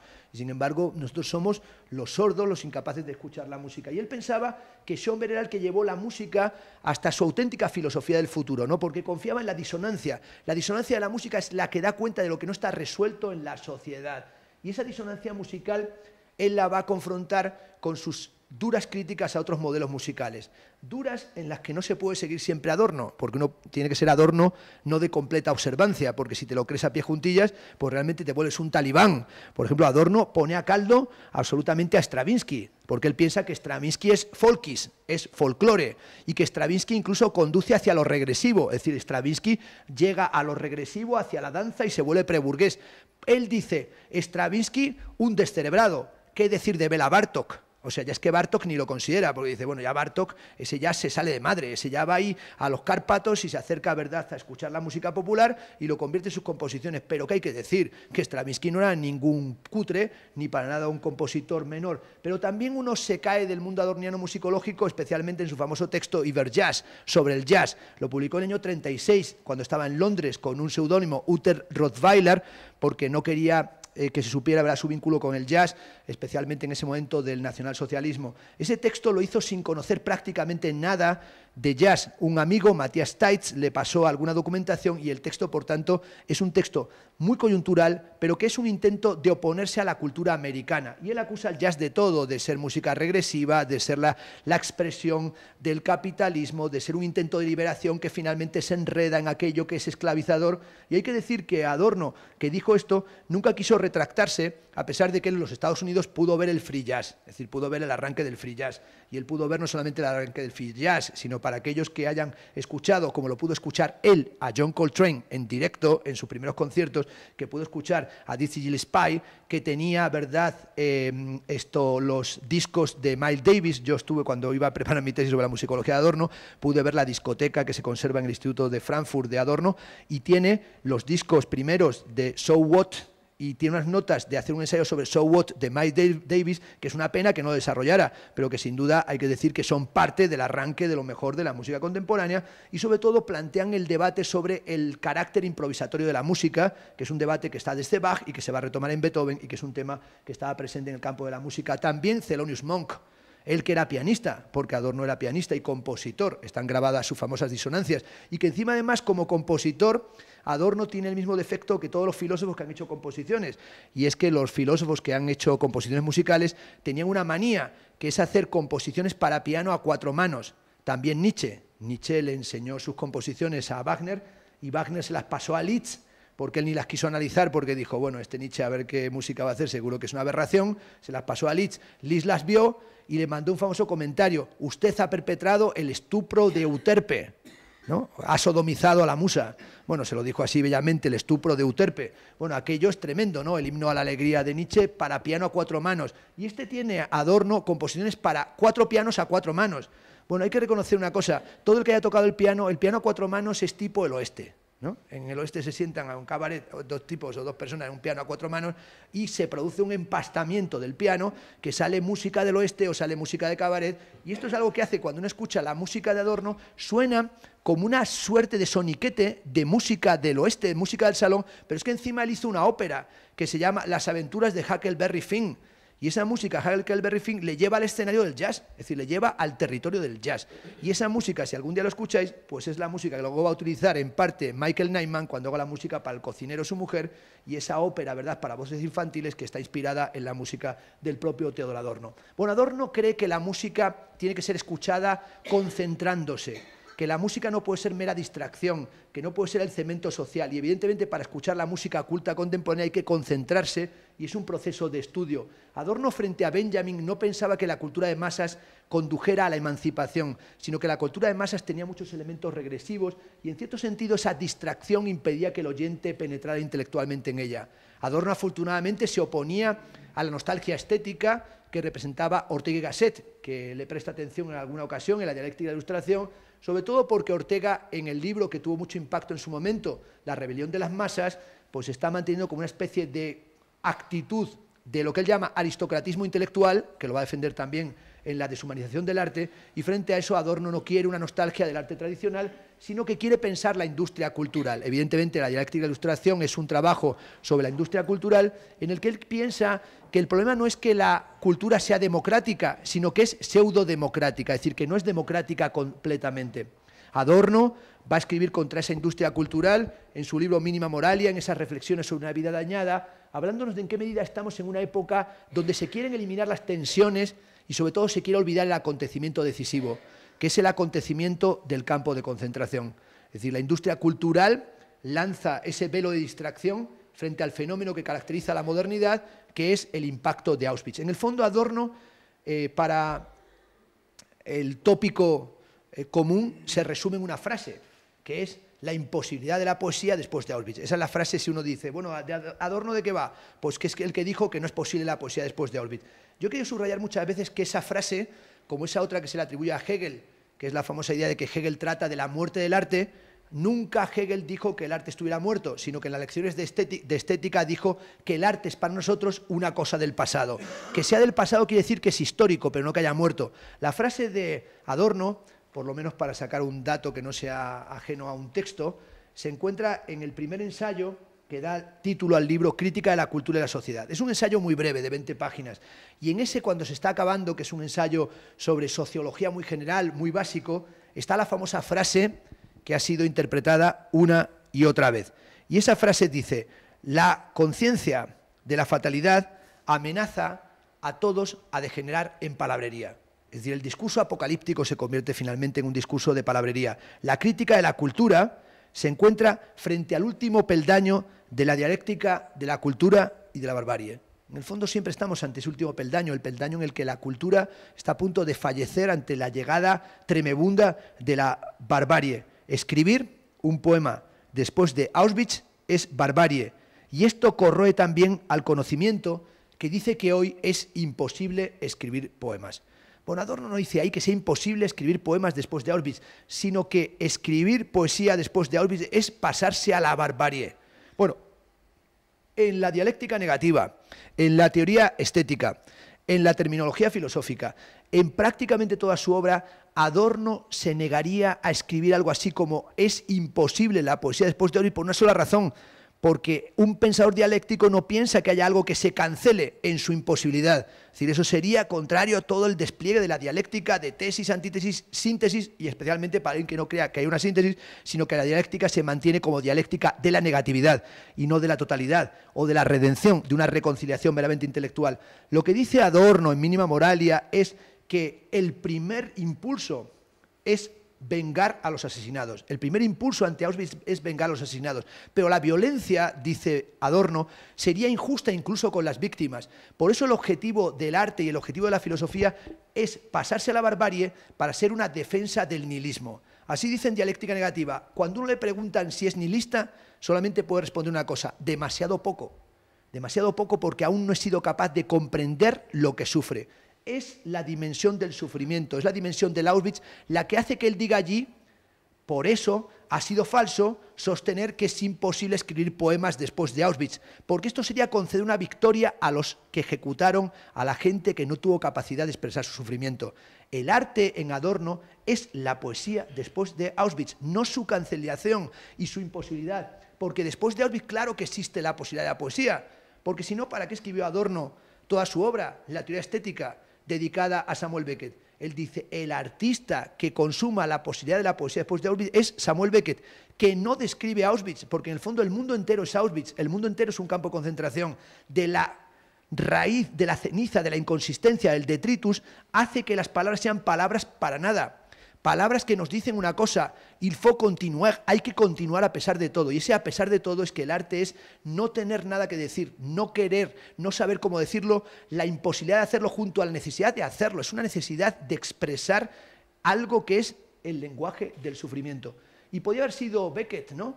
O fue de hecho Beckett al que le dedicó la teoría estética, pero podía haber sido también Paul Celan, que era el que estaba esperando que se le dedicara a la teoría estética, porque Paul Celan, ¿verdad?, con su famoso poema Todesfuge, fuga de muerte, negra leche, te bebemos de tarde, te bebemos a mediodía, te bebemos de mañana, bebemos y bebemos. La muerte es un maestro de Alemania. Es decir, esta muerte que es un maestro de Alemania que se encuentra en este poema de Paul Celan sobre el campo de concentración, este poema que es el gran poema del Holocausto, es ese poema que Celan quiso que Heidegger en la cabaña del bosque se confrontara junto a la experiencia del campo de concentración y que Adorno aparentemente no había tratado en su teoría estética, aunque en los Paralipómena le dedica 2 páginas y media extraordinarias en las que habla del destino de la poesía como un destino nihilista en el que Celan cumple el destino de Mallarmé, reducir la poesía a la condición de la cosa, es decir, hablarnos de ese momento en el que se pudre la historia de la poesía. Porque ¿qué es Todesfuge? Sin un intento de acabar con los Meistersinger, con los maestros cantores, de hablarnos de la canción de Lorerí de Heine, de hablarnos del manantial y la doncella, de introducirnos en lo que es el arte contemporáneo, que es un viaje de invierno, es un Winterreise, es un adentrarse en ese frío, es un adentrarse en esa situación en la que el maestro nos ordena tocar y danzar y bebemos una y otra vez la negra leche del alba, de día y de mañana. Bueno, la posibilidad del arte en la actualidad es la posibilidad del arte en la actualidad contra el arte ontológico, místico, heideggeriano, un arte que, como sabemos, se ha convertido en muchas cosas, que Adorno no las quiso contemplar. También de eso hay que acusarle, porque finalmente Adorno estaba en los Estados Unidos cuando se desplegó el expresionismo abstracto americano, y sin embargo no fue capaz de asumirlo o de afrontarlo. Adorno estaba en los Estados Unidos cuando se desplegó el arte pop, estaba ya volviendo a Alemania. Adorno es contemporáneo del surgimiento de las tendencias del modernismo y del final del modernismo. Por eso un discípulo cercano a él, Clement Greenberg, es el gran articulador del código del modernismo estético. Y en el fondo habría un día que hacer un estudio, que no creo que esté hecho todavía, de Adorno y Greenberg y la influencia y la lectura greenbergiana y de Kant, el Kant de Greenberg, como a lo mejor el Adorno de Greenberg. Es decir, en qué forma todo el pensamiento que hay en Greenberg tiene mucho que ver con la autonomía del arte y el concepto de forma que desarrolla el propio Theodor Adorno. Pero evidentemente él no va a atender a la abstracción, él no va a atender al estrellato del pop, es algo a lo que no quiere prestar atención. Evidentemente la reducción minimalista es algo que ya ni siquiera se lo va a poder plantear, o tampoco las políticas totémicas de lo que va a ser el arte de Alemania, ese arte de Alemania marcado por el drama y la tragedia de Auschwitz, que es el arte mítico-totémico que aparece en Joseph Beuys, que de hecho titula gran parte de su obra Auschwitz, ¿no? Y que también es un piloto de la Wehrmacht, que luego va a tener que hacer una obra que es una especie de indagación sobre el trauma, en una clave que seguramente a Adorno no le interesaría mucho, porque sería como una figura de la regresión religiosa, que ese mundo chamánico, sin duda la clave adorniana no sería lo principal. Pero indudablemente Adorno tiene mucho que ver con el proceso de cómo pensar hoy la repolitización del arte. decir, ¿qué es hoy el arte político? ¿En qué medida, como dijo Benjamin en sus fragmentos de Filosofía de la Historia, no hay documento de cultura que no sea un documento de barbarie? ¿En qué medida todo el mundo de la memoria cultural, desde el monumental a los muertos de la guerra de Vietnam, de Maya Lin, a lo que es hoy los memoriales, por ejemplo, de Cristo Bodisco en la frontera de México sobre las mujeres cuyos maridos han sido asesinados en la guerra del narcotráfico, no hablan de un documento de sufrimiento que hace que todavía hoy el lenguaje del arte sea lenguaje del sufrimiento y testimonio de lo traumático que está por debajo de nuestra historia, como cuando Hans Haacke, que ha reconocido la influencia de Adorno, hace el pabellón de la Bienal de Venecia y arranca las losas de mármol del suelo del pabellón de la Bienal de Venecia para mostrarnos ese pabellón con las fotos de Adolf Hitler inaugurando el pabellón alemán, para mostrarnos cómo hay un sustrato, ¿verdad?, de decoración, de fachada armoniosa, debajo de la cual se esconden los traumas políticos. O cuando Santiago Sierra también, años después, siguiendo el ejemplo de Haacke, cierra el pabellón español en plena época, ¿verdad?, de la política del gobierno de Aznar y en plena época también del acuerdo Schengen y de la política, ¿verdad?, disuasoria en las fronteras españolas con respecto a los migrantes, a los que quieren emigrar. La historia política es una historia inevitable como historia del arte, esa historia que ha ido dejando monumentos de barbarie y monumentos de cultura, donde todo es un entierro y desentierro continuo, pero donde nos encontramos constantemente con imágenes que intentan hoy, como esta de Sánchez Castillo, con esta fuente de Franco que instaló en Santander, este chorro que le sale en la boca a Franco, ¿verdad?, para beber, que todo el mundo se indignó mucho porque parecía más que beber te escupía Franco en la boca, pero bueno, como obras, digamos, que hoy parodian y quieren humorísticamente tratar de los problemas políticos. La cuestión es hoy qué significa repolitizar el arte. Si a lo mejor, como dicen en Tucumán arde, un guerrillero no muere, para que se lo cuelgue como un cartel, como un póster en la pared. Es decir, ¿qué es hoy el arte? ¿Provocación? ¿Subversión? ¿O mera complicidad? Como sucede con los grafitis de Banksy. ¿En qué medida estamos en la pura teatralización del antagonismo, donde los artistas nos presentan a pobres contratados para que pidan en las calles y hagan un escenario de lo que se llamaría hoy la pornomiseria? O donde únicamente tenemos como esa pregunta insistente de cómo contestar hoy a la hipervisibilidad del capital, creando un arte crítico, que era lo que pretendía Adorno. Es decir, ¿dónde está la posibilidad de un arte crítico que sea un arte que nos muestre la mirada del otro o que podamos contemplar aquello que no ha sido aún escuchado y que el otro tendría que decir, como sucede en el arte político de Alfredo Yar, cuando Yar nos presenta esta mirada, ¿verdad?, de una niña que no puede expresarse, pero que habla de toda la miseria que se encuentra en el mundo? ¿Es hoy el arte, después de Adorno, un pacto con el fracaso de la utopía? Nos podríamos preguntar. ¿Es únicamente un intento de integrar lo divergente o subvencionar el radicalismo? ¿Es el arte meramente una contradicción encarnada o es otra cosa? Adorno decía que aunque en arte no se deban interpretar las políticas como características formales, lo formal tiene su propio terreno político y lo estético tiene que ver con la construcción de la relación social y con una participación política de lo no político. Esto es, Adorno no estaba situado, a pesar de que algunos lo quieran mostrar así, como un intelectual meramente en la Torre de Marfil, en la Campana de Cristal, sino que Adorno estaba pensando cómo constantemente el arte avanza más allá de las prohibiciones y de los dictados que le imponen un programa. El arte en un mundo administrado es el intento de escapar de la rutinarización, de la burocracia, porque el arte es, en una de sus mejores definiciones, un sismograma, es un sismógrafo. Y el arte tiene que mantener siempre su carácter enigmático. Y ese carácter enigmático del arte sería como si el arte estuviera siempre respondiendo a la pregunta de la esfinge o siendo la propia esfinge, prometiéndonos algo que en el fondo es la promesa de un engaño y de una ilusión. La fijación de la política, aquí y ahora, en ciertas situaciones, no es la de la política como un arte que se encanalla en lo concreto, sino de un arte que busca las palabras que han sido negadas en el uso de lo político. Leer, dice Martin Jay, un texto de Adorno o de Benjamin, recuerda un comentario de Jean-Luc Godard, que le preguntaron si sus películas tenían un principio, un medio o un fin, y contestó Godard, sí, pero no necesariamente en ese orden. Bueno, esto está bien, porque habitualmente queremos como que tenga un orden y que sea todo como un tráiler, como una película de Hollywood. Hay que encontrar un lenguaje que sea una resistencia al lenguaje estereotipado de la sociedad, en un momento en el que todo tiene que estar clarificado. ¿Clarificado para qué? Lo que la filosofía conserva es aquella dimensión en la que la filosofía se mantiene viva porque dejó pasar el momento de la realización.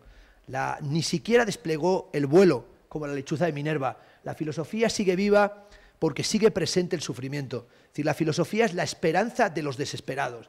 Es decir, es la relación entre esperanza y desesperanza la que mantiene la filosofía como aquella que tendría que custodiar el pensamiento crítico, una reserva zoológica, podemos decir, entomológica de pensamiento crítico, pero también la filosofía como una promesa de felicidad que no es un esperar en vano, sino un nihilismo como un pasarse a la barbarie, una barbarie positiva. Y es lo que él encontraba en el Wojciech de Alban Berg y lo que se encuentran en las canciones de los niños muertos, en la música de Gustav Mahler, en esa suerte de baladas de la derrota. ¿Somos los hombres póstumos? Sí, pero aún así, como en las canciones de los niños muertos, todavía tenemos el candil en la mano, como la madre, y estamos cantando esas canciones que permitirían que alguien regresara. No importa que no regrese nadie, o que sea solamente un regreso espectral, pero ese mantenerse ahí, queriendo que algo regrese, es que regrese algo que se llama la intensidad.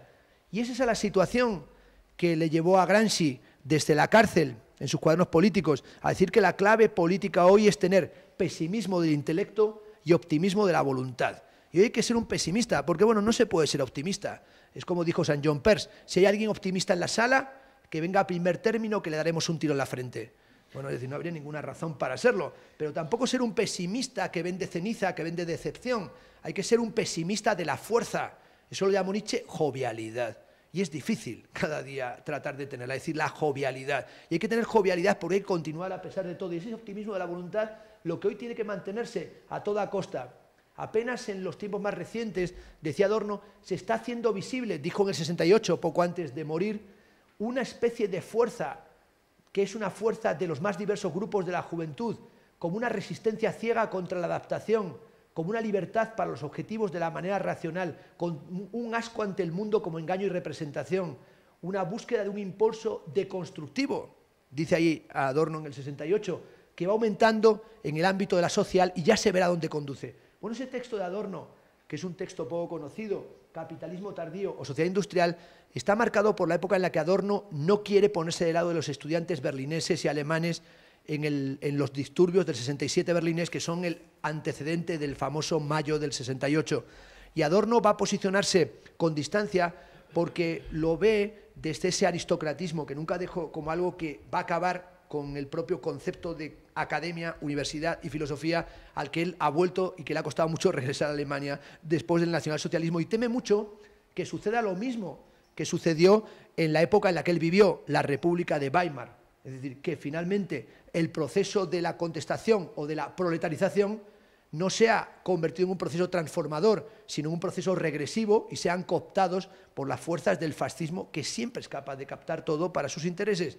Y en este sentido, Adorno se plantó ante los estudiantes como una roca y fue necesariamente y inevitablemente atacado por ellos. No solo él, sino que también habría que recordar la actitud de Barthes frente al mayo del 68 y la actitud de Foucault, que puso pies en polvorosa y no quiso saber nada del mayo del 68, y la actitud de Lacan, cuando en el Odeón Lacan allí con todos los alumnos y con todos los manifestantes le dijo: ustedes quieren algo, ustedes quieren un amo y yo se los daré. Así Lacan, con dos huevos. ¿Qué quieren? ¿Un amo? Yo soy el amo, la lengua, ¿no? ¿Qué creéis? ¿Que vamos a andar aquí ahora en la calle como en la impostura de salir con las pancartitas de esta manera? O como cuando también escribieron allí detrás de Barthes, las estructuras no bajan a las calles, afortunadamente. Solo faltaría eso, encontrarse con los catedráticos manifestándose. Sería el momento del suicidio colectivo, ¿no? Tiene una situación absolutamente inaceptable. Pero sin embargo Adorno estaba viendo como un momento de lucha contra el intervencionismo estatal. Y en este sentido, los textos de esta época en los que los estudiantes piden a Marcuse que venga de La Joya para debatir con Adorno, debate que no se llega a producir porque fallece Adorno, sin embargo, en esos textos, en ese momento, se encuentra un germen, tengo que decirlo, de algo que he leído hoy, porque yo me he dedicado estos últimos meses, o este último año, a leer compulsivamente a Marcuse, que eso sí que estaba olvidado, eso estaba en las estanterías que le cubría el polvo, en toda la estantería estaba, en la estantería más lejana ya estaba allí Marcuse, eso son lecturas muy setenteras y muy ochenteras, eso ya la gente ni lo tocaba, pero he vuelto a leer a Marcuse y está vigente. Si alguien lo tiene por ahí guardado en el último cajón, que lo busque, porque es que habla de hoy, es decir, habla de hoy, no habla de cualquier momento, habla de hoy y habla de la situación contemporánea, como Carl Schmitt en el año 29 cuando viene a Barcelona y dice, entre la ideología teológico-jurídica, el decisionismo y el momento ultraeconómico se encuentra el interludio estético. Pero antes de que el interludio estético se transforme en la economización general de la vida y en el enigma de una economía que nadie comprende, viene el proceso de la tecnocracia inevitable. Esto lo escribió en el 29, pero describe a Monti y a Costas Papademos, describe la situación actual, el momento de la impostura de la democracia, y el interludio estético se llama la posmodernidad. Ese interludio estético fue, porque muchas veces el pensamiento no está siendo vigente en su momento, y los textos no están ahí como para decorar estanterías y bibliotecas, están para que volvamos a leerlos y para saber cómo nos dicen cosas hoy. Como a estos señores les decían cosas los textos de Schiller, ¿verdad?, de la Ilustración alemana, y como nosotros cuando volvemos a los textos de Marcuse, de Adorno y de Benjamin, nos hablan de la situación hoy, del arte de la indignación como arte de la indignación contemporáneo. Adorno, que el pobre hombre, se cuenta en muchas ficciones, que falleció porque estaba dando clase multitudinarias en teatros, ¿no? El aula magna, se llamaban los teatros, se anunciaban en la radio y acudía toda la sociedad a escuchar a un señor que tenía un verbo tremendo y que salía a la gente sin entender de qué se hablaba, pero que era un tío que tenía verbo. Y finalmente acudían allí todos a oírle hablar sobre Beckett, sobre la música, sobre el dodecafonismo, sobre los últimos textos de Heine, sobre Heine y la herida francesa. Y de repente en una de sus clases aparecieron 4 hippies, se empelotaron y se fueron en pelota picada a él y le arrojaron flores, ¿no? Y le intentaron acariciar con un oso, porque finalmente ese oso era un teddy, ¿no? Un teddy bear. Entonces le quisieron sacar un osito, entonces hay una imagen previa en la que se ve a Adorno como apartando a aquel oso, como diciendo que vengáis en pelota, no me parece mal, pero que traigáis al oso de peluche, me pone los nervios, y dijeron, no, es que falleció de infarto de miocardio. Bueno, hubiese sido bueno que falleciera en directo, al ver que llegaba la desnudez hippie y que acabara así un teórico, ¿verdad?, del marxismo occidental. Bueno, le dio un bajorazo de padre muy señor mío, y se fue con un sofocón para casa y falleció días después, ¿verdad?, en un balneario. Pero sí es cierto que con eso ya no pudo Adorno, había sobrevivido pues hasta a Schönberg, había sobrevivido al nacionalsocialismo, pero cuando llegó esta ofensiva, ¿verdad?, de la indignación epocal y este impulso deconstructivo, el impulso deconstructivo hizo que Adorno falleciera sin haber terminado su prodigiosa teoría estética, que, si acaso no sabéis, dictó. Es decir, que lo impresionante de la teoría estética es que es un texto que nos desafía, pero que resulta que era un texto que dictaba. Es decir, que era capaz de generar como texto al dictado unos textos que hoy al leerlos nos parecen de una tensión escritural y textual realmente inconmensurable. Bueno, el arte es al final, y este es el final de la conferencia, un mensaje en la botella. Esa imagen de Adorno. El arte, como la filosofía, es un mensaje en la botella. Y no tenemos que desesperar, hay que lanzar mensajes en la botella. Y hay que lanzar todos los mensajes que sea posible y sobre todo bebiéndose las botellas. A lo mejor hay que beberse las botellas para lanzar mensajes en la botella. Es decir, un mensaje en la botella nos habla de que había un convivium intelectual, había un ámbito en el que esas botellas algo significaban y que había una confianza en los archipiélagos y en las dimensiones donde alguien abriría una botella y sabría que es un mensaje en la botella. Bueno, ese mensaje en la botella es el que Adorno nos mandó como uno de los más espectaculares autorretratos de un intelectual que en sí mismo era un intelectual comprometido con el arte, uno de los más profundos testimonios del pensamiento crítico contemporáneo. En esta autofotografía en la que vemos a Theodor Wiesengrund, Adorno, ¿no?, con el disparador fotografiándose él mismo en un espejo, y le vemos en lo que tenía de apolillado. Es decir, de viejecito apolillado, pero también de esa cabeza impresionante en la que, bueno, yo cuando estaba más gordo siempre quise parecerme físicamente algo a Adorno, y no lo quiero radicalizar, pero bueno, estaba un poco cercano a ti, con lo cual teníamos ese look un poco adorniano, es decir, un look posible. Bueno, aquellas cuestiones de dónde estaba la obra de arte en Alberto Greco, cuando Greco señaló una obra de arte que era una señora en Piedralaves, o verdad, cuando Pablo Bruschi también se preguntaba ¿el arte para qué sirve? Pues el arte sirve para algo que a lo mejor es completar su aparente inutilidad. El arte es expresivo allí donde él habla, aunque sea mediante algo subjetivo, y se vuelve a través de esa subjetividad algo de nuevo objetivo. La tristeza, la energía y el anhelo es lo que late en el arte. La expresión es el rostro triste de las obras. Bueno, esa expresión como rostro triste de las obras, que es lo que aparecía en los textos de Adorno, y con una consideración que hace realmente muy bella en uno de sus textos finales, que es un texto sobre Blancanieves, en el que Adorno quiere hablarnos de cómo es el arte y en qué medida el arte se ha vuelto lo bárbaro de la filosofía y en qué medida el arte tiene que encarnar su propio ocaso, ese ocaso que estaba en los textos de Kafka, como en la colonia penitenciaria, y el arte sería como una suerte de recuerdo de lo omitido. Es decir, el arte es un recuerdo de aquello que ha sido olvidado. El arte es el recuerdo de lo que carece de esperanza. El arte tiene que ser como una especie de inmensa cacería en la que tenemos que ser no el cazador, sino la liebre que se tira al suelo, la liebre que se tumba, esa liebre que se tumba y que habla de lo que está apartado, a punto de ser cazado, lo que se encuentra en los bordes de la civilización. El arte es lo inevitable del mito. La razón dialéctica, pensaba Adorno, tiene que resistir. ¿Resistir dónde? Resistir en medio de la desesperación. Hay, termino, que imitar a las liebres. Cuando suene el disparo, echarse locamente a tierra y hacerse el muerto, reunir las fuerzas y reflexionar detenidamente. Y si aún se conserva aliento, echar a correr a todo escape. La fuerza que desata el miedo y la que lleva a la felicidad son lo mismo. Un ilimitado permanecer abierto a la experiencia que crece hasta el autosacrificio, experiencia en la cual el que ha caído puede recobrarse, esto es, encontrarse. ¿Qué, se pregunta Adorno, qué sería una felicidad que no se midiera con la inconmensurabilidad del sufrimiento? La filosofía es una defensa de la vida a pesar de la desdicha.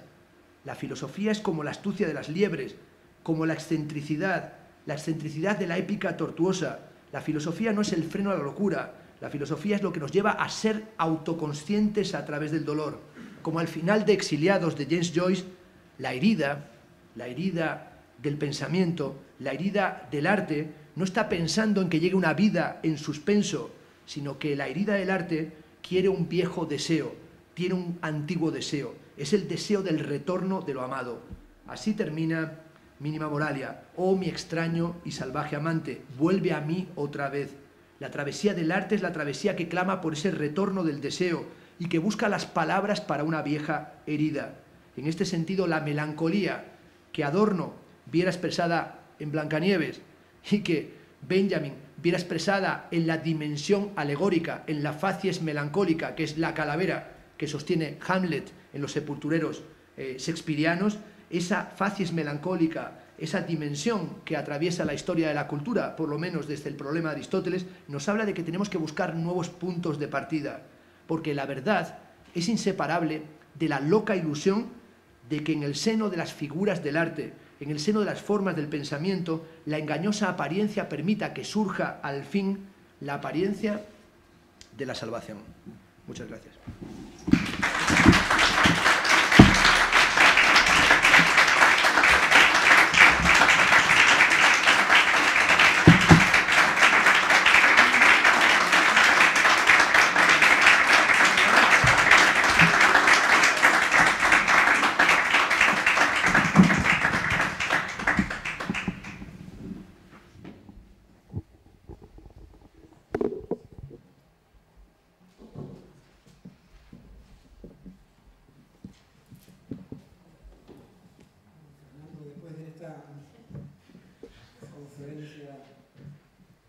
Exhaustiva sobre el universo Adorno, el mundo riquísimo, complejo de Adorno. De cierto modo, yo pensaba que iba a hacer una revisión profunda del pensamiento de Adorno y de su vigencia, ¿no? Recuerdo aquella conversación que mantuvimos en la playa de las Fronteras, que fue el origen de esto. Empezamos a hablar de Marcuse y de la actualidad de Marcuse, pero nos preguntábamos sobre la posibilidad de volver a leer a Adorno. La verdad es que no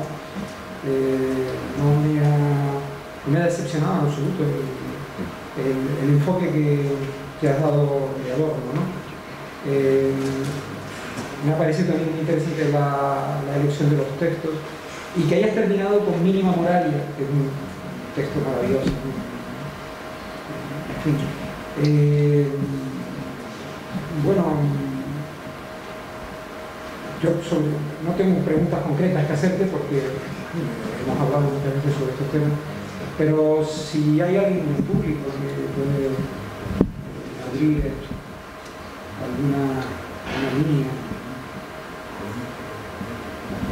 Bueno, tan solo deciros que para mí la incitación de Fernando de volver a leer a Adorno, o de volver a enfrentarme a Adorno, sí ha sido una incitación también que me movilizó a volver a leerlo, o sea, volver a leerlo para preparar esta charla que ha durado mucho también, porque yo soy bastante siempre extenso, eso no lo voy ahora a decir como una frase, pero sí me llevó a pensar que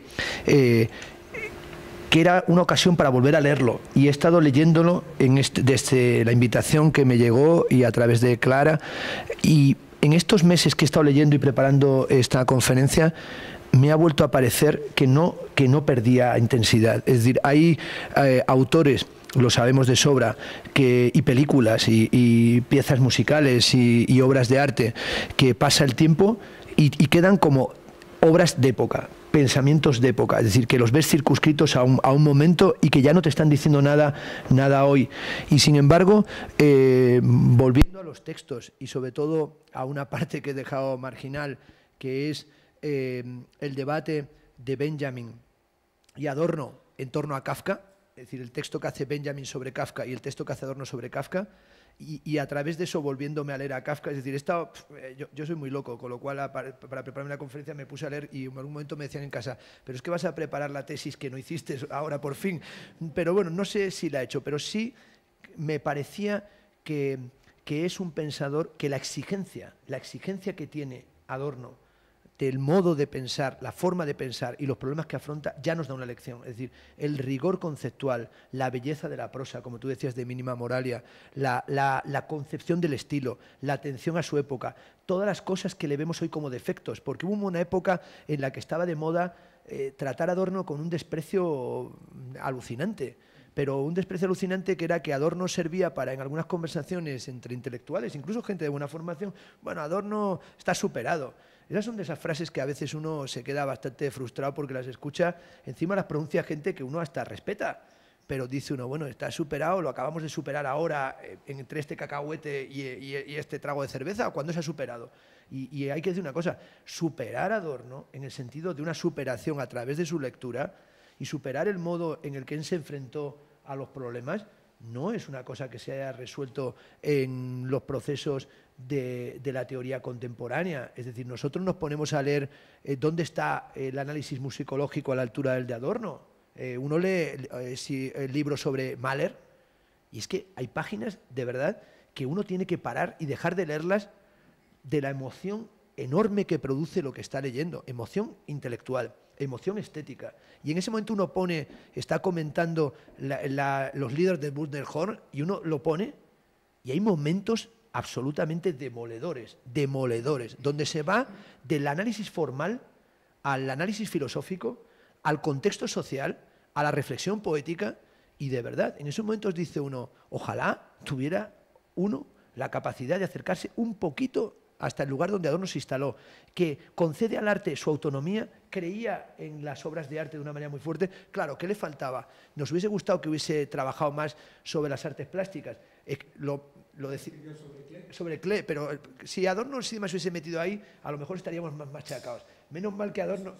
Y sobre Picasso. Menos mal que Adorno nos dejó un poco el terreno de las artes plásticas y vacante o vacío, también porque no era el tema en el que quería entrar, pero yo creo que frente a el heideggerianismo estético, que lo hemos tenido como un auténtico tsunami y que ha atravesado las últimas décadas, sobre todo del postestructuralismo, y nosotros hemos tenido una heideggerianización permanente que encima en nuestro país se convirtió casi en religión y en doctrina continua y en una especie de catecismo repetitivo de gente muy inteligente pero que no paraba de heideggerianizar, yo creo que, y miraban siempre a Adorno sin penetrar ni en la primera página, ni abrían la tapa de los libros. Y ahora resulta que a través del libro de Christoph Menke, La soberanía del arte, donde Menke analiza la relación entre Derrida, Heidegger y Adorno, pues ahora ya sí han encontrado una posibilidad, porque es que uno ya vio que había ya alguna relación para hacer. No, eso es más fácil, porque es una especie como de camino, atajo transversal. Hay que acercarse a Adorno y con capacidad de verle también los momentos de debilidad y los momentos de apelmazamiento, y ver en qué momentos se volvía obstinado y se volvía cabezón y no quería conceder a veces a ciertos fenómenos la relevancia que tenían, pero sí creo que la descripción de la industria cultural, de la dialéctica de ilustración, de la sociedad administrada, dice Jameson, es más vigente para el posmodernismo que casi para su época. Es decir, Jameson ha sido uno de los pocos que se tomó muy en serio y dijo, señores, leámoslo en la clave nuestra y veamos cómo la cartografía que él hace de los fenómenos de su momento se requiere hoy. Sería muy difícil una figura como Adorno contemporánea, pero es una figura de un relieve y de una intensidad tremenda, y cada vez que uno recibe el premio Adorno, o los que lo reciben, como Judith Butler, que es una de las últimas que lo recibió, y se ven obligados por mor de la educación y la deferencia a revisar los textos de Adorno y reconocer sus deudas intelectuales. El discurso de agradecimiento de Judith Butler también muy curioso, porque ella tiene que intentar encontrar puntos de acercamiento con Adorno, cuando Adorno al tema de políticas del género, por feminismo, ahí sí que no tiene nada que cortar. Pero sin embargo, como ella también se da cuenta de que el pensamiento dialéctico y de la no identidad incluye la propia diferencia como una gran temática, y se da cuenta de que Adorno es un lugar desde el que todavía hay que arrancar, al que volver. Además, una cosa, Adorno te fascina y te indigna. Es decir, hay momentos que estás con Adorno y uno agarra el libro y lo tiras contra la pared y dices, no sigo. Luego vuelves y vamos a ver otra vez con él. Es decir, es una lectura que hoy en día imagino que cada uno tiene sus debilidades, pero hay varias opciones. Hay la opción de agarrar el libro de Adorno, o bien, no he traído esa imagen, pero tengo en el móvil una cola enorme en la puerta de la librería del Corte Inglés, y entonces pensé que estaban comprando la Mínima Moralia de Adorno, y estaban haciendo cola para comprar el último de Jorge Javier Vázquez, que es el primero. Entonces, claro, eso es la hecatombe cultural, es decir, reflexiones de una vida dañada. Es decir, hoy la hecatombe cultural es de gran magnitud, por lo tanto, y la otra hecatombe es la de aquellos que defienden la cultura, porque si la cola de Jorge Javier Vázquez produce depresión, o sea, un momento en el que uno va, o la de Ken Follett, o la de Francine, el de la mañana, de Ana Rosa Quintero, o tal, o del que toque, ¿qué decir de las colas para comprar Vargas Llosa?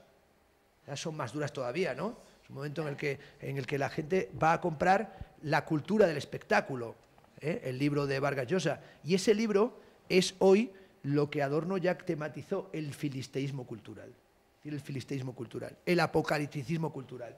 Porque allí donde hay gente que cree que el mandarinato de Adorno es el mandarinato de Vargas Llosa, se columpian, porque finalmente Vargas Llosa es un crítico de la cultura del espectáculo, pero su libro lo presenta Sánchez Dragol, ¿verdad? Entonces, claro, y luego la dialéctica de Vargas Llosa lleva hasta Esperanza Aguirre. Afortunadamente la dialéctica de Adorno llevaba hacia otros sitios, igualmente escabrosos, pero no tan deprimentes. Se llevaban a otros sitios. En ese sentido, aquella conversación que va a adquirir en algún momento dimensión mítica con un Cherne, que nos estábamos tomando en la Playa de las Canteras, quedará en los anales de los fundamentos del pensamiento crítico de la Playa de las Canteras. Iba a decir canario, pero llega hasta ahí. Y entonces estábamos allí con un vino, ¿verdad?, maravilloso, un blanco canario, y nos estábamos bebiendo aquellas botellas de vino y teníamos una conversación que hay que reconocerlo, era contracultural. Y hubo un momento en el que estábamos ya avanzando la tarde y llegó el dueño y le vi venir con algo blanco que creí que era un mantel, y al girar vi que era una camisa de camarero, pero al darse la vuelta pensé, amigo mío, la camisa de fuerza. O sea, pensé que nos traían la camisa de fuerza, pensé que era una... dijo, estos locos que están hablando sobre la vigencia de Adorno, de Marcuse, con el sol fuera, ¿verdad?, allí en la Playa de las Canteras, que íbamos a un seminario sobre las islas, y que de repente estábamos hablando, como es siempre Fernando, de revisionista, en el mejor sentido del revisionismo, que es volver a ver lo que no se ha visto, volver a ver lo que está ahí oculto, pero que tiene validez, cuando dijo, oye, pero esto tiene vigencia, y cómo lo ves, y cómo estamos, y cómo nos enfrentamos a ello, es que tenemos que volver a algunas lecturas. Hay que volver a algunas lecturas que son fundamentales. Y entonces, aquí cuando veo que se ha hablado de Ruskin, pues lo tenemos muy olvidado, qué duda cabe. Y tenemos muy olvidado cosas que son fundamentales y ese placer que uno siente, ¿no? Incluso como me pasa a mí cuando ya se va haciendo viejito, que lo soy, aunque no lo parezca, pero por dentro estoy más viejo que por fuera todavía, ¿no? Cuando uno se va haciendo bien viejito, dice, ¿y el placer ahora de volver a la ética Nicómaco de Aristóteles? Que el otro día me dio el flush y volví allí. Y entonces nada más abrir aquello y dice, hay amigos, ya no existe la amistad. Ya lo cerré. Dije, ya me dio el palo Aristóteles. O sea, ya tuve suficiente. ¿Por qué? Porque los grandes siguen diciendo cosas grandes. Y la pequeñez del mundo es que estamos como en la cartilla de Palau. Es decir, estamos en un momento parvularizante en el que para convencer a, no sé, por poner un dato, el otro día salieron con un micrófono por la calle preguntando quién escribió Platero y yo. Y fueron preguntando, pero y nadie, yo no sé, a mí me suena. Dijo uno, lo escribió el Quijote, que es muy bueno, que es, tal vez sí, lo escribió el Quijote. Y entonces ya hubo uno mayor que venía como con chaqueta y estaba indignado y quería salir y dijo, ya está bien de preguntas bobas. Era en la calle Preciados, allá al pie también del Corte Inglés. Dijo, a lo mejor venía a comprar el de Jorge Javier. Ya está bien. Estas son chicas jóvenes, pero yo que lo he leído, Platero y yo lo escribió Platón. Claro, aquel hombre pegó un patinazo muy severo, pero ojalá Platón hubiese escrito algo, porque Platero y yo no va a ningún lado. Lo de Platón sí, Platero y yo no de Platón. Entonces, estas dudas que no las resuelve Adorno, pero hay que resolverlas hoy, porque además la cultura y la crítica a la sociedad de la cultura, como se dice aquí en este textito, nos obliga a evitar el apocalipticismo y la charlatanería y apostar por esa dimensión que en el texto de Adorno está más que claro, que es que finalmente la única salida hoy que queda para la cultura, en la línea que me salté, dice, el espíritu crítico no estará a la altura mientras se mantenga la cosificación absoluta, en la que el espíritu se convierte en algo que se reduce a nada. Esto es hoy el problema. Si todo lo reducimos a nada y todo está cosificado, no tendremos espíritu crítico. Entonces, tal vez Adorno, con lo que tiene, insisto, de hechizante y de narcótico, pues tiene esa capacidad de llevarnos, además en unas tareas que sí que hay que decir que hoy, que se hayan editado las obras completas de Adorno, o se estén editando las obras completas de Adorno en edición de bolsillo, tomo a tomo, la editorial ACAL, estos son los grandes proyectos de resistencia cultural. Es decir, la resistencia cultural es que en medio de una situación, o la editorial Abada, editando las obras completas de Benjamin tomo a tomo, sabiendo que eso es un mensaje en la botella. Pero es que hoy en día tenemos que confiar, y más hoy, si pensamos en qué situación se encuentra hoy el mundo, y nosotros, y nuestros hijos, y las generaciones que vienen, que es confiar en una apuesta por la intensidad, por la calidad, por la potencia crítica del pensamiento y de la cultura. Y esa intensidad se encuentra en algunos lugares. Y no solo en este, porque yo, como habrás visto, para hablar de Adorno, Adorno no va solo. Adorno va con una época tremenda. El otro día había la revista Kritik und Krisis, que en el año 30 propone Brecht, el consejo editorial. Brecht, Bloch, Lukács, Lowenthal, Pollock, Hannah Arendt, Günther Oethers, Piscator, Georg Grosz, Herfil. Bueno, es que lo miras y dices, ¿qué era aquello? Era la intensidad máxima, junta, haciendo una revista que era sobre la crítica y la crisis. ¿Y cómo arranca el primer número? La crisis, año 30, la crisis es la palabra inflacionaria del momento. Esta palabra tendría que ser borrada del diccionario, porque esta es la palabra ideológica para provocar el pánico colectivo. Esto me ha permitido volver a leer estos textos. Es el año 30, pero es el año 2012. Y resulta que era una revista para hablar de el uso político de la palabra crisis. Y era en el momento en el que la República de Weimar, el periodo inflacionario, y hoy decimos que estamos otra vez en la República de Weimar, pues generó lo que generó, el ascenso del fascismo y la ruptura del proceso de la proletarización y del Frente Popular.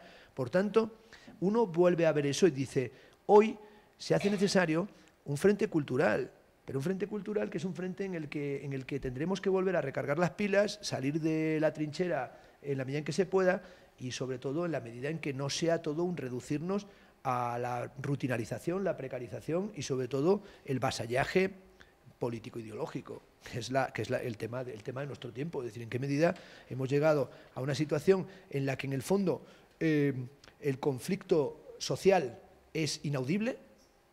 Luego uno incluso en casa a veces se llama a sí mismo y dice, no hemos hecho nada. No, no estamos parando de hacer cosas, pero sin embargo la época tiene otra agenda, como se dice ahora, otra agenda. Y esa agenda es una agenda que hay que decirlo, es una agenda que no incluye la cultura y que no incluye la educación. Entonces, esa discusión, pues evidentemente cuando uno lee a estos señores que tuvieron que emigrar para mantener un proyecto de investigación cultural y hoy en día, de nuevo, parece que es el destino, que es emigrar para mantener un proyecto de educación y de cultura, pues hay que decir una cosa, esto es una llamada, no una promesa de felicidad, es una crítica del status quo, es una crítica de lo que está. Y es verdad que no es el texto con el que uno sale a la calle como sale con el Indignaos de Hessel, ¿no? Ese tipo de folletitos de época como el Indignaos, Agrupaos, Comprometeos, parece como tipo catequesis, ¿no? Esos libritos que encima son de lo que llamaríamos el mundo bien intencionado de la política viejuna, que está bien, pero es viejuno. O sea, porque nadie dice que San Pedro no sea un buen hombre, pero no es Adorno. Como tampoco lo era, hay que decirlo, Saramago. Porque claro, esa especie de mundo viejuno, de crítica política viejuna, hace más mal que bien.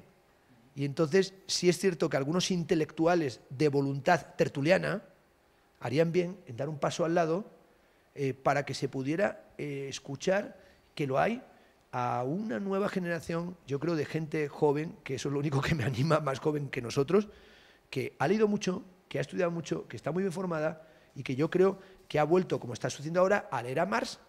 El otro día me sorprendió, ayer, Jiménez, que viene mañana, que dijo, estoy ahora leyendo los Grundrisse de Marx. Y dijo allí uno, a estas alturas, Jiménez, no parece lo mejor para este tiempo. Y dijo, es lo mejor que se puede leer ahora, los Grundrisse de Carlos Marx. Pero es que eso es la misma lectura que tiene mi hijo, que está leyendo mi hijo, y es la misma lectura que tiene mucha gente. Entonces yo creo que ahora hay que volver a leerse los textos de la contribución a la crítica de la economía política. Y si uno vuelve a leerse los Grundrisse de Marx, resulta que a lo mejor ahí se está contando cosas que nos dicen mucho sobre el despliegue de la acumulación del capital flexible. Bueno, esto es otro tema, pero tan solo agradeceros vuestra paciencia, resistencia y vocación.